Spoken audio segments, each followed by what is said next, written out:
Siapa sangka, malam yang diguyur hujan deras itu, justru berubah menjadi mimpi buruk yang menghantui Soto selamanya. Namun tepat di bawah pelangi itu, di dalam bayang-bayang yang tak terlihat siapapun, dunia ini sebenarnya tampak sangat berbeda. Dia benar-benar tidak ingin kembali ke masa lalu, masa-masa saat harus hidup menggelandang di jalanan. Dia pikir selama dia terus berbohong, dia bisa mempertahankan keadaan ini, setidaknya saat itu dia berpikir begitu. Lenai masih bergumam tidak jelas, seolah sedang berusaha mengingat sesuatu. Namun tepat di hari itu, mimpi buruk yang paling mengerikan datang tanpa peringatan. Jalanan yang tadinya tenang, tiba-tiba mulai diguyur tetesan air hujan. Lenai mendongak dengan bingung, kenapa tiba-tiba hujan? Baru saja dia bicara, kilatan cahaya ungu yang dahsyat merobek langit. Seluruh kota diselimuti oleh cahaya yang ganjil, suara jeritan bersahutan di mana-mana. Belum pernah ada yang melihat pemandangan seperti ini. Tepat di tengah jalan, sebuah bangunan raksasa bercahaya muncul begitu saja dari tanah. Zoto benar-benar terpaku. Itu ternyata sebuah gerbang kuil tori raksasa.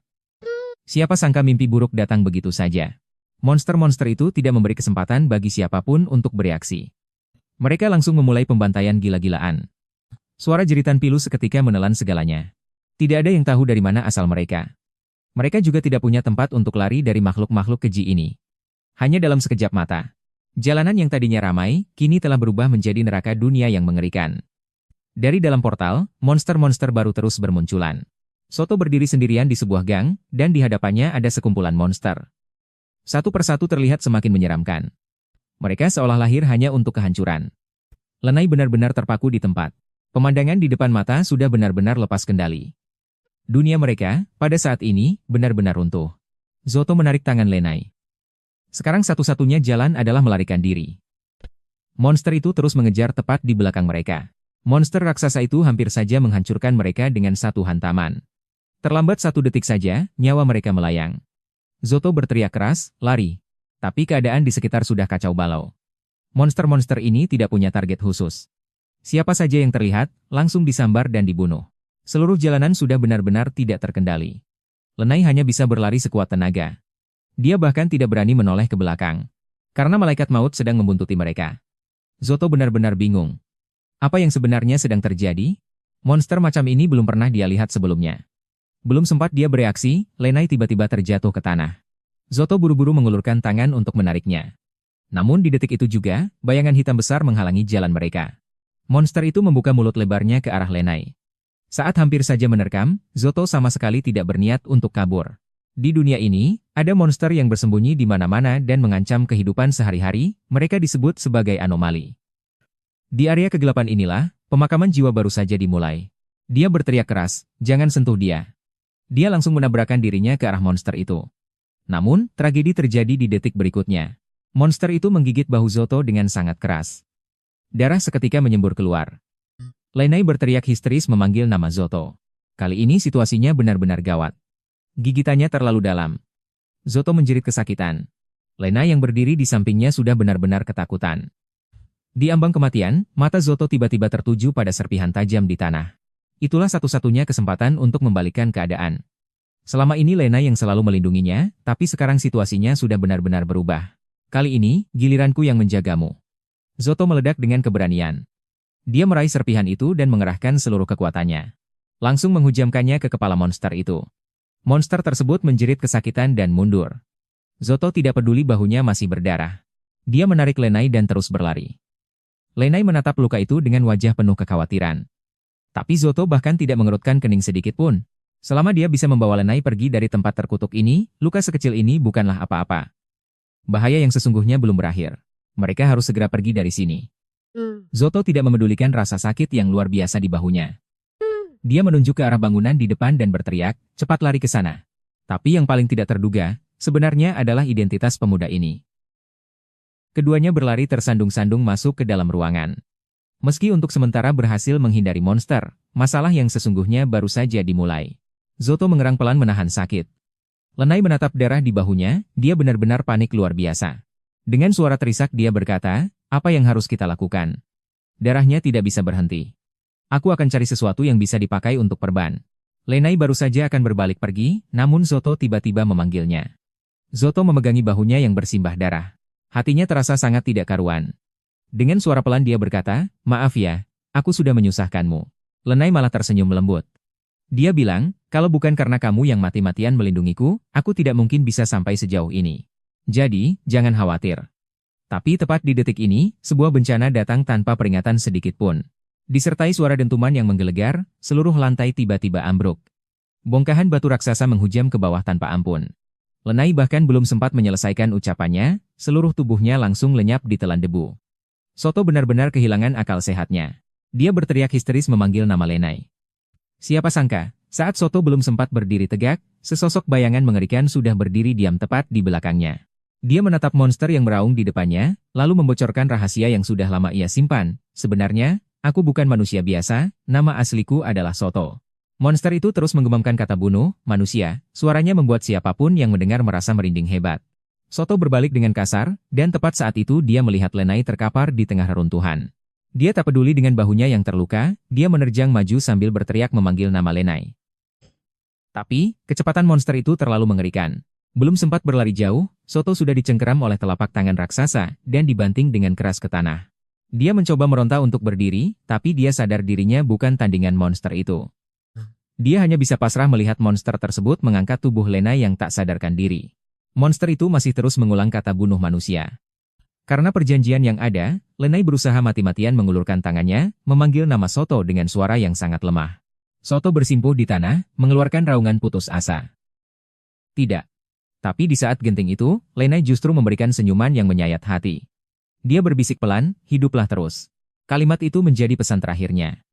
Soto benar-benar terpaku di tempat, otaknya terasa kosong, kejadian ini benar-benar mimpi buruk yang nyata.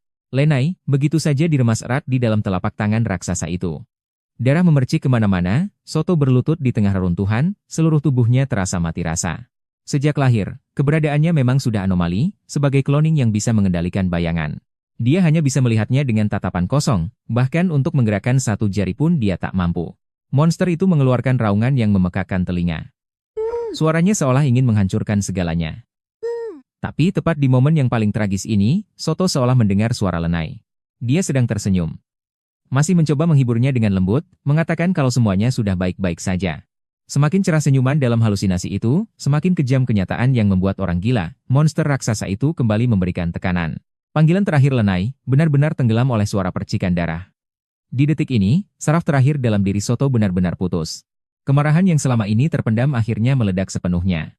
Dia meraung gila-gilaan, suaranya seolah ingin menggetarkan seluruh reruntuhan itu. Aura berwarna ungu di sekelilingnya sudah pekat hingga membuat orang sesak napas. Dia menatap tajam ke arah depan, berteriak penuh penekanan, aku tidak akan pernah memaafkanmu. Tepat di detik ini, kekuatan yang mengerikan bangkit dari dalam dirinya. Tangan iblis hitam yang sangat besar itu, menjadi pertanda bahwa pembantaian yang sesungguhnya baru saja dimulai. Di tempat ini, aku akan mengakhiri semuanya sampai ke akar-akarnya. Cara Soto bertindak jauh lebih kejam daripada monster-monster itu. Pisau pendek yang memancarkan cahaya ungu ini adalah surat kematian bagi para monster. Monster itu masih menyeringai lebar, dia sama sekali tidak sadar, monster gila seperti apa yang sebenarnya sedang dia tantang. Energi ungu itu sudah meledak total. Dia menatap lekat monster itu, lalu mengucapkan kata-kata dengan dingin, aku akan membunuhmu. Tepat di momen ini, situasi benar-benar tidak terkendali. Kecepatan tebasan pedang ini begitu cepat sampai mustahil untuk dihindari. Sekarang giliran monster itu yang kebingungan. Dia tak pernah mengira, manusia ini benar-benar berani menyerang untuk membunuh. Pertahanan monster itu hancur total. Pukulan yang satu ini, dia benar-benar berniat untuk menghabisi lawannya. Sayangnya, dia terlalu meremehkan lawannya. Setelah benturan yang dahsyat itu, sosok tersebut bahkan tidak bergeming sedikit pun. Sekarang giliran monster itu yang ketakutan. Siapa sebenarnya makhluk di dalam kepulan asap itu? Auranya sudah benar-benar berubah. Apa sebenarnya yang sedang kau tertawakan? Tepat di detik ini, kekuatan yang mengerikan langsung meledak. Ini bukan lagi sebuah pertarungan, melainkan pembantaian sepihak. Sekarang posisi penyerang dan yang diserang sudah benar-benar terbalik. Monster itu bahkan mungkin tidak punya kesempatan untuk memohon ampun. Monster itu benar-benar tamat sekarang. Terbanting ke dinding dan tidak bisa bergerak. Soto sama sekali tidak berniat memberinya kesempatan untuk bernapas. Dia menyerang langsung dari udara. Sekali tebas, dia tidak memberi kesempatan bagi lawannya untuk bernapas. Melihat situasi tidak menguntungkan, monster itu berbalik ingin kabur. Aura di sekujur tubuhnya sudah meluap. Soto berteriak keras, sudah waktunya berakhir. Sekali tebasan ini, bahkan udara pun seolah terkoyak. Monster itu bahkan tidak sempat bereaksi, langsung tewas seketika. Segalanya menjadi tenang. Mimpi buruk ini akhirnya menemui titik akhir. Pertarungan selesai. Tapi Soto masih dalam keadaan syok berat. Kekuatan ungu tadi. Sebenarnya dari mana asalnya? Dia belum sempat berpikir panjang. Tiba-tiba dia tersadar, Lê Nai masih berada di sana. Dia tak peduli dengan luka di lengannya. Dia berlari sekuat tenaga kembali ke tempat itu. Sambil berlari dia berteriak, Lê Nai. Tapi saat dia sampai, hatinya langsung hancur berkeping-keping. Pemandangan di depannya membuatnya membeku di tempat. Lê Nai terkapar di genangan darah, tak ada gerakan sedikit pun. Lê Nai yang dulu selalu tersenyum begitu manis. Dia bahkan sempat bertanya apakah Soto masih ingat apa yang dikatakan saat festival musim panas hari itu. Tapi dalam sekejap mata, kenangan indah itu hancur berantakan. Lê Nai terbaring dalam kubangan darah, suaranya terdengar sangat lemah saat memanggil namanya. Soto berlutut di sampingnya. Seluruh pertahanannya runtuh. Dia terus meminta maaf, maafkan aku Lê Nai. Dengan dingin, Soto berkata, kau tidak akan bisa lari. Padahal seharusnya dialah yang melindungi gadis itu. Namun pada akhirnya, justru Lê Nai yang mengorbankan nyawanya demi menyelamatkannya. Harga ini sungguh terlalu berat untuk dibayar. Selama ini aku cuma membohongi kalian semua. Suara Suotuo syarat dengan rasa bersalah. Dia merasa dirinya benar-benar payah. Namun, tepat di saat itu, kekuatan di dalam dirinya benar-benar lepas kendali. Aura ungu meledak seketika. Dia tidak bisa memaafkan monster-monster ini, apalagi memaafkan dirinya sendiri yang tidak berguna itu. Energi raksasa itu menjelma menjadi tangan raksasa, menghancurkan monster di depannya seperti sedang menepuk lalat. Lê Nai, tunggu saja. Urusan kita belum selesai. Suotuo membatin dengan geram, bertekad membantai habis monster-monster ini sampai tidak ada satupun yang tersisa. Dia memaksakan diri untuk tenang, dia harus pergi ke kota untuk melihat apa yang sebenarnya terjadi. Tepat saat itu, jeritan keras terdengar dari kejauhan. Jantung Suotuo berdegup kencang, dia segera berlari ke sana. Pemandangan di depannya membuatnya terpaku. Itu Poya, dia sedang dililit oleh dua monster dan tidak bisa melepaskan diri. Kali ini Suotuo benar-benar nekat, energi ungu itu kembali meledak dengan dahsyat. Tubuh monster itu terlilit bayangan hitam dengan kuat, seketika anggota tubuhnya hancur berhamburan. Belum sempat monster itu lari jauh, bayangan di tanah sudah seperti tali yang mengikatnya dengan erat. Dia pikir serangan tadi sudah cukup, tapi ternyata monster itu belum benar-benar mati. Poya menjerit, dan tepat di saat genting itu, Suotuo melesat maju dan menangkap Poya dengan sigap ke dalam pelukannya. Poya benar-benar bingung, dia tidak pernah menyangka bahwa orang yang akhirnya menyelamatkannya adalah pemuda ini. Suotuo bertanya dengan penuh perhatian, kamu tidak apa-apa? Poya menjawab dengan suara pelan, terima kasih sudah menyelamatkanku. Tapi saat melihat sang penyelamat, dia merasa ada yang tidak beres. Suotuo merasakan bahaya mendekat, dia menarik Poya dan bersiap lari, jangan bengong, ayo cepat pergi. Tapi Poya tiba-tiba berhenti dan menatapnya tajam, kamu sebenarnya adalah doppelganger, kembaran, kan? Suotuo tidak pernah menyangka Poya akan langsung mengakuinya. Poya mengatakan bahwa dia juga seorang doppelganger. Perasaan Suotuo campur aduk. Ternyata, dia tidak sendirian. Masih ada orang yang sama dengannya di dunia ini. Keduanya berlari kencang menembus reruntuhan. Poya dengan santai, menyebutkan namanya dan bertanya siapa nama Suotuo. Sambil memimpin jalan, Poya berkata bahwa teman-temannya ada di depan, mereka semua adalah ahli dalam membasmi monster.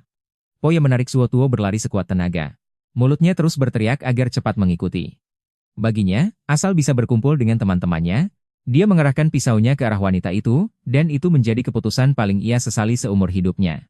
Maafkan aku, seharusnya semua tidak berakhir seperti ini. Saat Soto lengah, monster itu langsung berputar ke belakang dan melancarkan serangan mematikan. Pertandingan ini masih punya harapan untuk berbalik menang. Sosok yang berdiri di gedung tinggi memperhatikan keduanya, lalu menyunggingkan senyum penuh arti. Suotuo melihat ke punggungnya, meskipun hatinya masih merasa tidak yakin, tapi saat ini dia hanya bisa memilih untuk percaya. Namun, ketika mereka benar-benar sampai di lokasi, pemandangan di depan mata membuat keduanya benar-benar tercengang. Yang menyambut mereka bukanlah bala bantuan, melainkan mayat yang berserakan dan kobaran api yang membumbung tinggi. Poya berlari dengan kalap. Luosi yang paling bisa diandalkan itu, kini tergeletak tak bernyawa di dalam genangan darah. Suotuo menatap ke kejauhan, benar-benar membeku, Poya. Apa sebenarnya itu? Di tengah api, pria itu merentangkan tangannya dengan sombong. Dia berkata, jika dunia ini menolak keberadaan kita, maka hancurkan saja semuanya. Baru saja dia bicara, monster yang tak terhitung jumlahnya menutupi seluruh langit seperti awan hitam yang pekat. Poya menatap semua itu, suaranya bergetar. Apa sebenarnya yang terjadi? Suotuo juga benar-benar kaget. Di seluruh penjuru mata memandang, semuanya adalah monster, tidak terhitung jumlahnya. Poya berbisik bahwa dia belum pernah melihat monster sebanyak ini. Tepat di saat kritis itu, sebuah bayangan hitam turun dari langit. Gawat, ini benar-benar masalah besar. Melihat gedung yang runtuh di depan mata, Suotuo benar-benar linglung. Dia secara refleks bertanya, sekarang harus bagaimana? Belum sempat keduanya bereaksi, gelombang kejut yang dahsyat langsung menghantam mereka. Suotuo melindungi Poya di sisinya dengan sekuat tenaga. Ini bukan serangan biasa. Poya menatap cahaya ungu yang aneh di langit dan bergumam.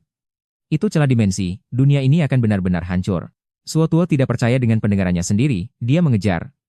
Apa yang kamu katakan tadi? Monster-monster ini tidak memberi waktu untuk bernapas, mereka langsung menerjang ke arah keduanya. Poya mengayunkan pisau pendeknya untuk melawan dengan mati-matian, Suotuo berteriak dari samping, awas, di belakangmu. Poya membalas tanpa menoleh, jaga dirimu sendiri saja. Situasi sudah benar-benar kacau, sedikit saja lengah, nyawa taruhannya. Pertarungan hidup mati yang sesungguhnya baru saja dimulai. Suotuo tidak punya jalan untuk mundur lagi, luka di lengannya masih berdarah, tapi dia tidak berniat untuk menyerah pada nasib. Ingin membunuhnya di tempat seperti ini. Mimpi saja. Dia mengerahkan seluruh kekuatannya untuk melancarkan serangan, mengira bisa langsung menyelesaikan pertarungan, siapa sangka monster itu bereaksi sangat cepat dan menghindar ke samping. Itu adalah Poya. Serangan itu bersih dan cepat, seketika menghabisi monster tersebut dan menyelamatkan nyawa Soto. Soto yang belum sadar dari kejadian mendebarkan tadi, segera mengucapkan terima kasih. Belum sempat dia berdiri dengan mantap, monster itu sudah berteleportasi ke depannya. Cakar raksasa mencengkeram jalan mundurnya dengan kuat, kekuatannya seberat gunung. Suotuo tertekan hingga tidak bisa bergerak, dia mengumpat dalam hati, kali ini benar-benar gawat.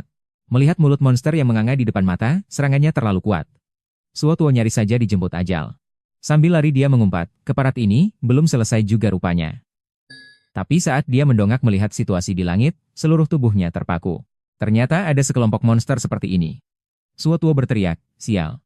Belum sempat dia memikirkan cara, beberapa sinar cahaya langsung mengunci semua jalan keluar. Meskipun sempat selamat berkat kekuatan bayangannya, tapi bahunya masih berdarah deras. Dia tak peduli dengan lukanya, sambil menahan sakit, dia melihat ke sekeliling. Di kepalanya cuma ada satu pikiran, kemana sebenarnya Poya pergi. Zoto mencari mati-matian di antara runtuhan, dan akhirnya, dia melihat sosok yang dikenalnya itu. Dia berteriak memanggil nama Poya. Selama orangnya masih ada, harapan masih belum hilang. Poya melihat darah di bahu Zoto, lalu bertanya dengan cemas, lukamu parah sekali, apa kau benar-benar tidak apa-apa? Namun, Poya memperingatkannya dengan serius agar tidak ceroboh saat bertarung di tempat seperti ini. Zoto memaksakan diri tersenyum, masih aman. Belum mati kok. Tapi raut wajah Poya justru terlihat semakin aneh. Dia menunduk, suaranya terdengar begitu putus asa. Dia bilang, dengan kondisi kita sekarang, kita mustahil bisa menang. Belum sempat Zoto bereaksi, kalimat berikutnya terasa seperti pukulan telak. Poya bilang, dunia ini sudah benar-benar hancur. Lihat ke sekeliling, di mana-mana cuma ada kobaran api dan mayat. Apa negeri ini masih punya masa depan? Poya seolah sudah membulatkan tekad. Dia bilang, hidup matinya ada di saat ini. Tanpa menunggu jawaban Zoto, dia langsung lari tanpa menoleh lagi. Zoto berteriak panik dari belakang, woi. Tunggu dulu. Kalau masih ada secercah peluang untuk mengubah dunia yang penuh keputusasaan ini, maka inilah saatnya. Ini adalah pertaruhan terakhirnya. Tepat saat itu, bayangan raksasa tiba-tiba muncul. Zoto berteriak sekuat tenaga, Poya. Lari. Tapi sudah terlambat, serangan monster itu meledak seketika. Setelah cahaya terang meredup, Zoto bahkan belum sempat paham situasinya, tapi pemandangan di depannya membuatnya terpaku di tempat. Identitas gadis bernama Poya ini selalu diselimuti misteri. Poya terkapar di reruntuhan, seluruh tubuhnya diselimuti cahaya biru yang aneh. Jelas, dia sudah mencapai batasnya. Zoto berteriak memanggil namanya dengan panik, tapi Poya malah mengulurkan tangan dengan lemah dan memohon, sudahlah, tinggalkan aku. Cepat lompat ke celah itu. Selama kau bisa hidup. Selama kau bisa sampai ke sisi sana. Semuanya masih bisa diselamatkan. Tepat saat itu, monster maut itu sudah menyusul. Tangan tulang raksasa monster itu mencengkeram Poya dengan kuat. Poya berteriak dengan sisa tenaganya, pergilah ke zona hilang. Cari orang bernama Hei Suling. Zoto membeku. Darah memercik ke sekujur tubuhnya. Dia hanya bisa terdiam melihat semua itu terjadi. Poya jatuh bersimbah darah. Suaranya semakin melemah. Dia berbisik, kumohon. Pastikan kau beritahu dia apa yang sebenarnya terjadi di sini. Bersamaan dengan pudarnya cahaya terakhir, tangannya terkulai lemas. Sebenarnya apa yang terjadi?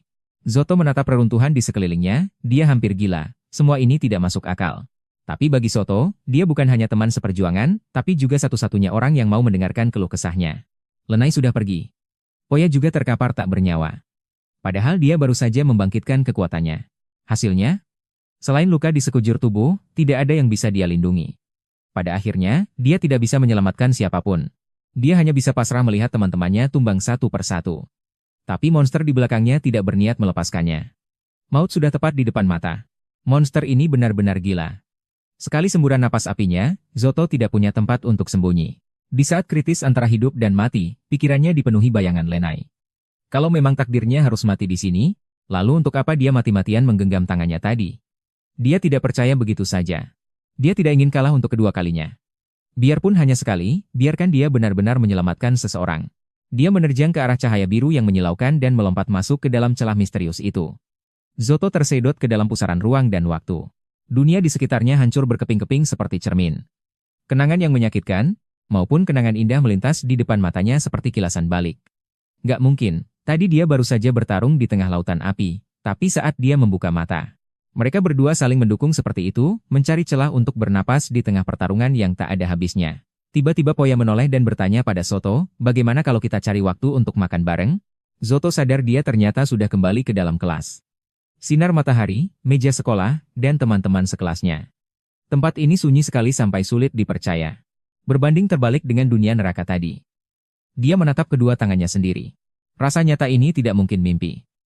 Mungkinkah dia benar-benar kembali ke masa sebelum semua ini terjadi? Tepat saat itu, sebuah suara yang sangat dia kenal tiba-tiba terdengar di telinganya. Lenai bertanya dengan khawatir, "Kau kenapa?" Zoto langsung mendongak. Pemandangan di depannya membuatnya tercengang. Itu Lenai, sosok yang seharusnya sudah tiada, sekarang berdiri hidup-hidup tepat di depannya. Zoto mencoba bicara, "Lenai." Dia memanggil nama itu dengan ragu.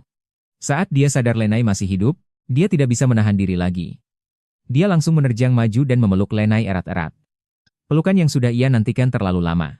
Dia berbisik, "Aku pikir aku tidak akan bisa bertemu kamu lagi." Teman-teman sekelasnya melongo melihat itu. Aksinya benar-benar bikin heboh. Lenai ketakutan dan langsung memanggil namanya. Zoto baru tersadar dari lamunannya. Zoto sempat tertegun sejenak, lalu tersenyum dan mengiyakan ajakannya. Dia sadar dia sudah bertindak aneh di depan umum. Dia buru-buru melepas pelukannya dan meminta maaf, sambil mencari alasan seadanya. Dia berdalih kalau tadi dia belum sepenuhnya bangun. Melihat punggungnya yang menjauh, Zoto mematung sendirian, butuh waktu lama sampai dia sadar kembali. Tindakannya tadi benar-benar terlalu gegabah. Jantung Zoto berdegup kencang, apa jangan-jangan mulai sekarang Lenai bakal benci sama dia. Tapi, hal yang lebih gila justru baru saja dimulai. Melihat bangunan sekolah yang terasa familiar di sekelilingnya, Zoto akhirnya sadar, dia ternyata telah kembali ke 1 tahun yang lalu. Meski kepalanya masih kacau, dia tidak punya waktu untuk bengong. Dia harus mengikuti petunjuk dan mencari orang yang bernama Haik Suling. Kalau dia tidak melakukan perubahan, bencana itu akan terjadi lagi. Tapi kali ini, Zoto tidak akan membiarkan tragedi itu terulang. Dia akan melindungi semuanya dengan kekuatannya sendiri. Dia melangkah sendirian masuk ke gang yang gelap, sampai di tempat yang dijuluki sebagai zona hilang. Melihat bekas-bekas yang familiar di dinding, Zoto tidak menyangka, dia benar-benar kembali lagi ke tempat ini.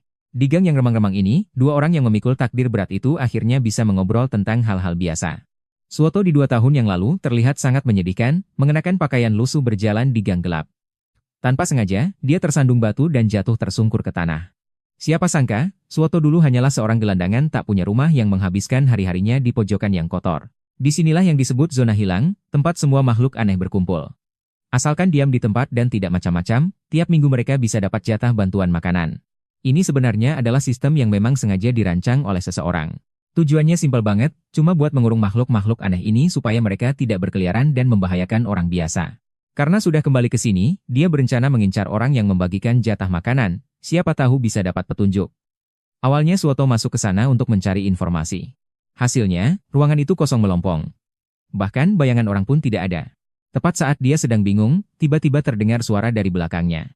"Woi, bocah," ucap seorang pria bergaya preman sambil menatapnya. Dia bertanya, buat apa anak berpakaian rapi seperti dia datang ke tempat terkutuk ini? Zoto merasa ada yang tidak beres, dia buru-buru mencari alasan buat kabur, bilang kalau dia salah tempat. Tapi, kalau lawan sudah mengincar, mana mungkin mereka membiarkannya pergi semudah itu? Bagi Zoto, Poya dan Lenai adalah 2 gadis yang paling berarti dalam hidupnya. Pria itu langsung menghadang jalannya, menyuruh Zoto menyerahkan semua barang berharga yang dia bawa. Baru saja terlihat seperti preman kecil, dalam sekejap dia berubah menjadi monster yang tubuhnya penuh perban. Sambil tertawa terbahak-bahak, dia bilang ke Zoto, "Kalau mau menyalahkan sesuatu, salahkan saja nasib burukmu sendiri. Suoto benar-benar kaget, belum sempat dia bereaksi, monster itu sudah menerjang dengan aura membunuh, berteriak menyuruhnya mati. Tepat di saat kritis itu, tiba-tiba muncul cahaya menyilaukan dari tengah ruangan. Serangan mematikan monster itu ternyata berhasil ditahan begitu saja. Sekarang giliran monster itu yang melongo, dia tidak menyangka kalau siswa yang terlihat lemah di depannya ini ternyata bisa menahan serangannya. Sepertinya, kekuatan yang familiar itu telah kembali lagi ke dalam tubuhnya. Monster itu marah besar dan memaki-maki, bilang kalau dia jelas-jelas juga seorang makhluk aneh, kenapa harus repot-repot pakai baju siswa buat menipu orang. Karena malu dan marah, monster itu benar-benar mengamuk, melancarkan serangan yang lebih gila, berteriak ingin membuatnya mati tanpa sisa. Tapi Suoto yang sekarang bukan lagi bocah lemah yang bisa dihajar seenaknya. Pemandangan berubah, sinar matahari masuk ke dalam kelas, dan dia sedang tertidur di atas meja. Kalau bukan karena mereka, mungkin dia sudah lama menyerah. Namun, saat dia mengira hidupnya bisa terus berjalan seperti ini. Dia melompat tinggi ke udara, menatap monster di bawah sana, dan dalam hatinya dia sudah punya jawaban. Pertarungan ini harus segera berakhir. Dia menukik tajam dari udara. Di dalam hatinya cuma ada satu tekad, dia harus menghabisi monster itu di sini juga. Monster itu terhempas jauh akibat serangan tersebut. Dia menatap tajam ke arah siswa di depannya. Mulutnya masih berusaha mengancam dengan berkata, "Dasar bocah. Jangan kegeeran." Tapi Suoto tidak berniat memberinya kesempatan bernapas. Gumpalan energi ungu yang liar sudah memadat dengan cepat di telapak tangannya. Belum sempat monster itu menyelesaikan ucapannya, seberkas cahaya ungu yang mengerikan seketika meledak, menelan seluruh gang tersebut. Kali ini, monster itu tamat sudah. Saat debu mulai menipis, monster yang tadi sombong luar biasa, langsung terpukul kembali ke wujud aslinya.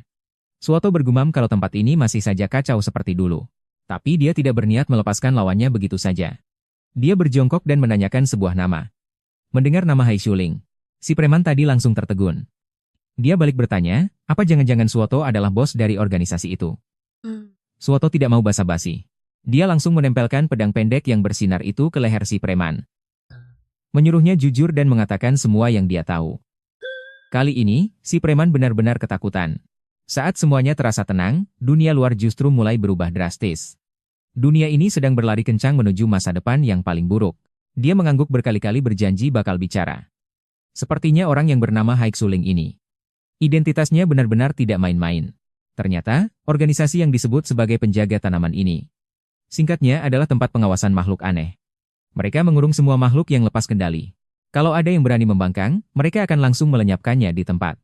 Dan pemimpin dari sekumpulan orang kejam ini adalah pria yang bernama Hai Shuling itu. Dia mengendalikan segala sesuatu di dalam organisasi. Mengikuti petunjuk yang didapat, Suoto menyelinap sendirian ke markas rahasia yang selama ini cuma jadi rumor.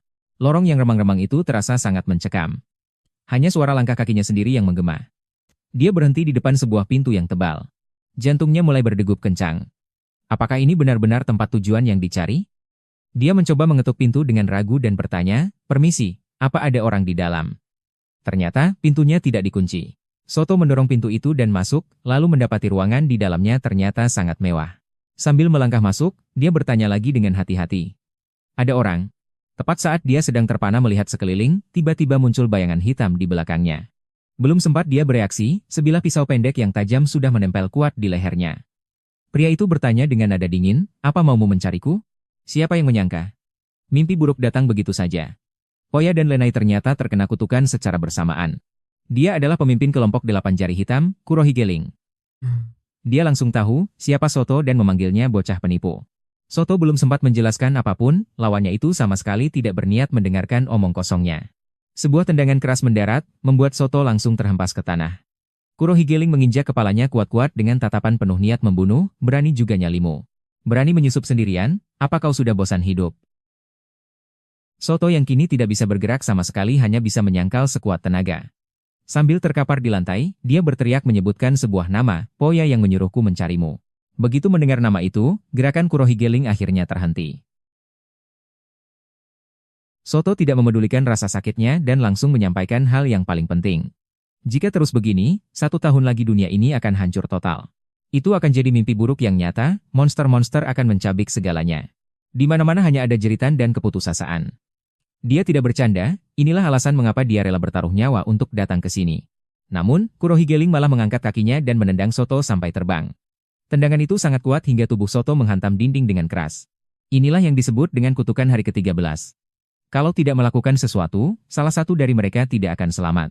Meski sudah babak belur, dia masih ingin agar orang itu mendengarkan penjelasannya. Kurohigeling akhirnya melunak.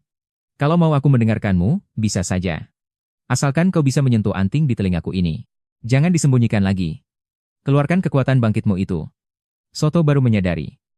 Ternyata lawannya sudah tahu segalanya sejak awal. Ini hanyalah ujian telanjang. Karena tidak bisa menghindar, maka dia harus menghadapinya secara langsung.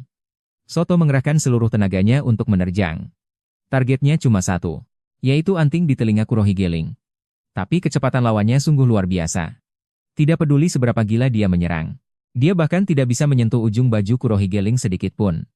Kurohigeling berdiri di sana dengan santai, nadanya penuh dengan penghinaan, cuma segini kemampuanmu. Apa yang disebut bangkit itu cuma sampai tingkat ini? Kau seharusnya sudah merasakan sendiri pemandangan neraka itu.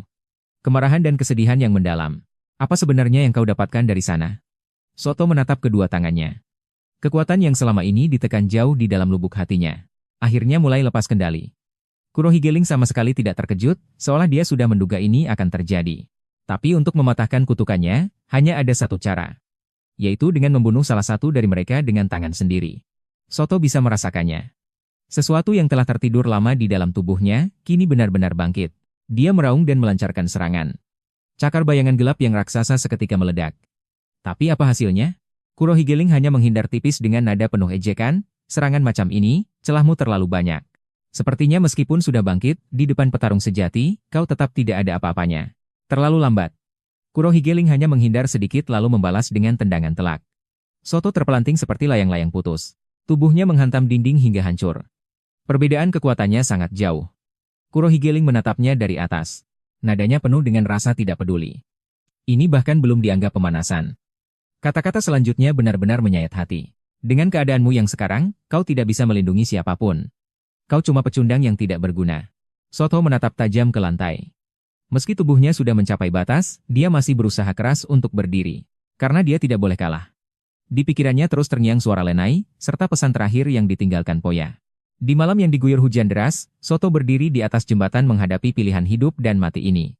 Dia sudah tidak punya jalan keluar. Soto menggenggam erat pisau pendeknya. Dia sudah membulatkan tekad. Apapun yang harus dihadapi. Dia pasti akan menyelamatkan Lenai dan Poya. Matahari terbenam menyelimuti kota. Saat ini, Lenai berdiri sendirian di depan jendela.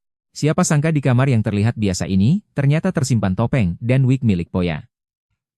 Lenai menatap kejauhan. Dia berbisik pada dirinya sendiri, demi orang yang telah menyelamatkannya, dia juga harus melakukan sesuatu. Bersamaan dengan suara kaca pecah yang keras. Sesosok tubuh jatuh terhempas ke dalam kamar. Jatuhnya benar-benar keras. Soto terkapar di lantai. Bergerak sedikit saja terasa sulit. Kurohigeling menatapnya dari atas dengan nada penuh jijik, sungguh pemandangan yang menyedihkan. Kupikir kau bisa memberiku sedikit hiburan. Ternyata aku salah menilai. Kurohigeling berbalik hendak pergi. Dia sama sekali tidak berniat membuang waktu lagi. Namun, Soto mati-matian menopang tubuhnya, berteriak memintanya berhenti. Karena saat ini, dia tidak boleh menyerah. Tepat di detik ini, gelombang bayangan ungu yang liar melesat ke angkasa seperti tangan raksasa. Soto berteriak sekuat tenaga, ayo lawan aku sekali lagi. Pada momen itu, Soto akhirnya bertindak. Menghadapi situasi mati yang tidak ada pilihan lain ini, dia akhirnya mengambil keputusan. Namun, Kurohigeling hanya menghentikan langkahnya, nadanya dingin menusuk tulang, trik tidak berguna seperti ini, berapa kali lagi mau kau gunakan? Ternyata dia bersembunyi di dalam bayangan. Kurosurei mencibir dingin, sepertinya, kau masih belum paham situasi yang sebenarnya. Belum sempat Soto bereaksi, Kurosurei langsung melancarkan tendangan keras. Kekuatan tendangan itu benar-benar luar biasa. Tubuh Soto terpelanting jauh dan menghantam reruntuhan dengan keras. Kurosurei berjalan mendekat dengan perlahan. Nada suaranya penuh kekecewaan, kau sama sekali tidak tahu cara menggunakan kekuatan ini, karena kau tidak bisa menggunakannya. Maka aku sendiri yang akan memaksanya keluar. Ucapan Kurosurei jelas mengandung niat buruk. Alam bayangan, Shadow Domain, pun langsung aktif. Kurosurei berdiri di bawah sinar rembulan. Seiring dengan terbukanya domain tersebut, segala sesuatu di sekitarnya berubah total. Medan perang tadi lenyap begitu saja, berganti menjadi jalanan yang sunyi dengan bunga-bunga putih, yang mekar di pinggir jalan. Soto terduduk lemas di tanah, menatap bangunan-bangunan asing di depannya, otaknya benar-benar tidak bisa memproses apa yang terjadi. Dia bertanya dengan refleks, sebenarnya di mana aku ini? Kurosurei menjawab dingin, ini adalah dunia malam. Gadis itu tidak menyimpan dendam, malah berbisik pelan, terima kasih. Bersamaan dengan cipratan darah, semuanya berakhir. Sebuah domain anomali yang benar-benar terisolasi dari kenyataan. Dan yang lebih tidak masuk akal lagi. Ucapan Kurosurei berikutnya membuat Soto meragukan hidupnya sendiri. Dia bilang Soto bukanlah manusia biasa, melainkan klon anomali dari dunia nyata. Kurosurei menjelaskan lebih lanjut, klon biasa memang tidak punya kemampuan apa-apa, tapi jika emosinya bergejolak hebat, maka kekuatan yang luar biasa akan bangkit. Dia menatap Soto tajam, kau adalah tipe orang yang terbangkitkan itu. Ikutlah denganku. Meski Soto belum paham situasi yang terjadi, dia sudah tidak punya pilihan lain. Karena kekuatan di dalam tubuhnya tak bisa disembunyikan lagi, maka dia harus melepaskannya sepenuhnya. Kurosurei tiba-tiba merasakan ada yang tidak beres dan segera menyuruh Soto berhenti. Saat mendongak, seekor monster kerangka raksasa langsung menghadang jalan mereka. Kurosurei memperingatkan dengan nada rendah, ini adalah monster dunia malam, mereka sama sekali berbeda jenis dengan orang yang terbangkitkan seperti mereka. Dan sudah pasti, mereka adalah musuh. Soto akhirnya paham semuanya. Ternyata, yang menyerang mereka sebelumnya adalah sekumpulan makhluk keparat ini. Karena tak bisa menghindar, maka mereka harus melawan balik dengan kekerasan. Soto berdiri di tengah hujan, merasa dirinya benar-benar seorang bajingan sejati. Belum sempat keduanya bersiap, monster-monster itu sudah mengunci target dan menerjang langsung dari udara. Kekuatan di dalam tubuh Soto mulai lepas kendali. Tekanan yang luar biasa membuatnya hampir tidak bisa bergerak. Tepat saat itu, Kurosurei sudah mencabut pedangnya dan berdiri di depan. Kurosurei tampak sangat tenang. Dia memberitahu Soto, lawan level seperti ini tidak layak untuk ditakuti. Dia hanya akan menonton di samping, melihat sejauh mana Soto bisa beraksi. Soto sadar betul, sekarang bukan saatnya untuk ragu. Jika ingin bertahan hidup, dia harus menyelesaikan masalah di depannya dengan tangannya sendiri. Bayangan hitam raksasa itu seolah menjadi tembok yang menutup semua jalan keluar. Jika tidak bertarung habis-habisan di sini, selamanya dia tidak akan bisa mengubah takdirnya. Namun, kenyataan sangat kejam. Tidak peduli bagaimana dia mencoba, dia sama sekali tidak bisa mendekati monster itu meski selangkah. Masalah jadi makin rumit. Situasi sudah benar-benar di luar kendali. Kurosurei tiba-tiba bersuara, bertanya apa sebenarnya yang dia takutkan. Apakah kecepatan monster itu, atau kekuatan yang menekan itu? Dengan kemampuan Soto saat ini, kebanyakan orang tidak tahu bahwa di balik dunia ini, sebenarnya penuh dengan hal-hal yang bukan berasal dari dunia manusia. Melawan secara langsung memang hanya akan berakhir dengan kematian. Tapi jangan lupa, dia adalah pengguna bayangan. Cara bertarung yang sebenarnya, bukan hanya sekadar menatap bayangannya sendiri. Soto akhirnya paham, karena sudah mengerti aturannya, sekarang gilirannya untuk membalas. Semburan energi tadi benar-benar mematikan, Soto berjuang mati-matian untuk menghindar. Tapi belum selesai, monster itu langsung menerjang tepat di depannya. Cakar tulang raksasa dengan hawa membunuh menghantam ke bawah. Soto tidak menghindar, justru dia menerjang ke arah serangan tersebut, dan menahan jurus mematikan lawannya itu habis-habisan. Situasi benar-benar berubah sekarang. Selama bisa mendekat ke jarak ini, serangan balik selanjutnya tidak akan bisa dihindari oleh monster itu. Dia menunggu satu kesempatan, jarak yang bisa membalikkan keadaan sepenuhnya. Sedikit saja lebih dekat, ajal monster ini akan tiba. Tepat saat Soto menginjak bayangan lawannya, dia berteriak, tertangkap kau. Keadaan berbalik seketika. Monster yang tadi merasa tak terkalahkan, kini benar-benar terjebak. Tangan-tangan bayangan raksasa yang tak terhitung jumlahnya muncul dari bawah tanah, berbalik mengunci monster itu dengan sangat kuat. Mau lari? Tidak semudah itu. Soto benar-benar memutus jalan keluar lawannya. Bayangan sudah mengunci monster itu sepenuhnya. Orang yang membangunkannya adalah teman masa kecilnya, Lenai. Lenai terus mendesaknya untuk segera pindah kelas, sambil mengomel apakah dia begadang lagi karena main game. Mereka disebut sebagai anomali, bersembunyi tepat di balik bayangan manusia biasa. Dengan satu tebasan ini, semua pertikaian akan segera berakhir. Monster yang tadi merasa jumawa, dalam sekejap mata berubah menjadi tumpukan tulang pecah. Pertempuran sengit ini akhirnya berakhir. Soto berteriak dengan antusias, aku menang. Kurosurei di samping hanya menatap tenang, merasa menang melawan monster kecil seperti itu bukanlah hal yang layak dibanggakan. Namun, siapa sangka, target Soto yang sebenarnya bukanlah monster itu. Tepat saat Kurosurei lengah, seberkas cahaya ungu melesat. Kurosurei bahkan tidak sempat bereaksi atas apa yang terjadi. Saat dia sadar, anting miliknya sudah berada di tangan Soto. Soto menatapnya sambil tersenyum. Jadi, siapa sebenarnya yang menang? Soto yang tadinya terlihat penuh percaya diri, tiba-tiba matanya gelap dan langsung ambruk ke tanah. Sekarang giliran Blackbeard Ling. Belum sempat dia memeriksa keadaan, atmosfer di sekitar berubah drastis. Ratusan kerangka berjubah hitam muncul dari dalam bayang-bayang, mengepung tempat itu hingga tak ada celah sedikit pun. Blackbeard Kling menatap para tamu tak diundang itu, lalu dengan santai dia berucap, baiklah. Di tempat terkutuk seperti ini, Soto sudah terbiasa dengan hal-hal tersebut. Seketika, pedang raksasa yang memancarkan cahaya merah itu terhunus. Pembantaian yang sebenarnya baru saja dimulai. Sekali tebas, monster-monster yang tadinya arogan itu langsung lenyap seketika. Cahaya pedang merah itu bergerak terlalu cepat, sampai-sampai mata tak bisa menangkapnya. Dalam sekejap mata, seluruh gang dipenuhi oleh monster-monster tadi, tapi sekarang mereka semua terpaku kaku di tanah. Blackbeard-Kling menatap kekacauan di depannya dengan nada bicara yang penuh nada mengejek. Sepertinya, kau masih ada gunanya juga. Soto tersentak bangun. Dia mendapati dirinya terbaring di ruangan asing, dengan pemandangan malam kota yang familiar di luar jendela. Apa dia benar-benar sudah kembali? Belum sempat dia menghela napas lega, sebuah suara muncul dari bayang-bayang, akhirnya kau bangun juga. Orang yang bicara tak lain adalah Blackbeard-Kling. Dia rupanya sudah menunggu cukup lama, dan sepertinya tidak berniat membiarkan Soto pergi begitu saja. Sesuai perjanjian sebelumnya, sekarang saatnya untuk mengungkap kebenaran. Menghadapi tekanan yang begitu besar, Soto merasa canggung. Dia bingung harus mulai bicara dari mana. Begitu membuka mulut, Soto langsung melontarkan bom waktu, dia bilang dirinya datang dari masa depan, 1 tahun dari sekarang. Dan Soto hidup di zona yang hilang, tempat yang benar-benar ditinggalkan oleh masyarakat dan dipenuhi oleh anomali di mana-mana. Di sini, untuk bertahan hidup, orang harus mencari barang bekas.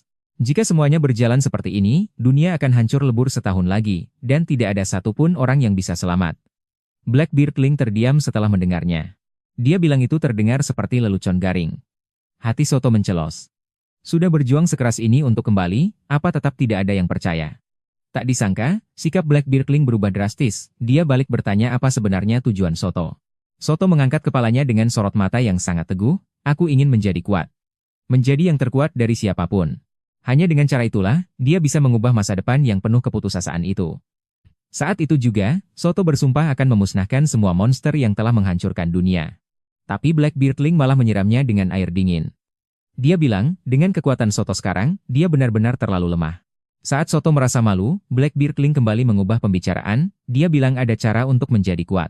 Dalam sejarah organisasi, pernah muncul seorang pria yang dijuluki sebagai Master Bayangan. Dia bukan hanya pendiri organisasi, tapi juga ahli tingkat atas dalam mengendalikan bayangan. Yang paling penting, sama seperti Soto, dia juga seorang awaken. Blackbeard-Kling kemudian membongkar rahasia yang mengejutkan. Dia bilang sebenarnya dia adalah anak angkat dari Master Bayangan, dan aslinya dia bukan manusia, melainkan seorang vampir. Dia pikir hari ini dia sangat beruntung karena menemukan harta karun di tempat sampah.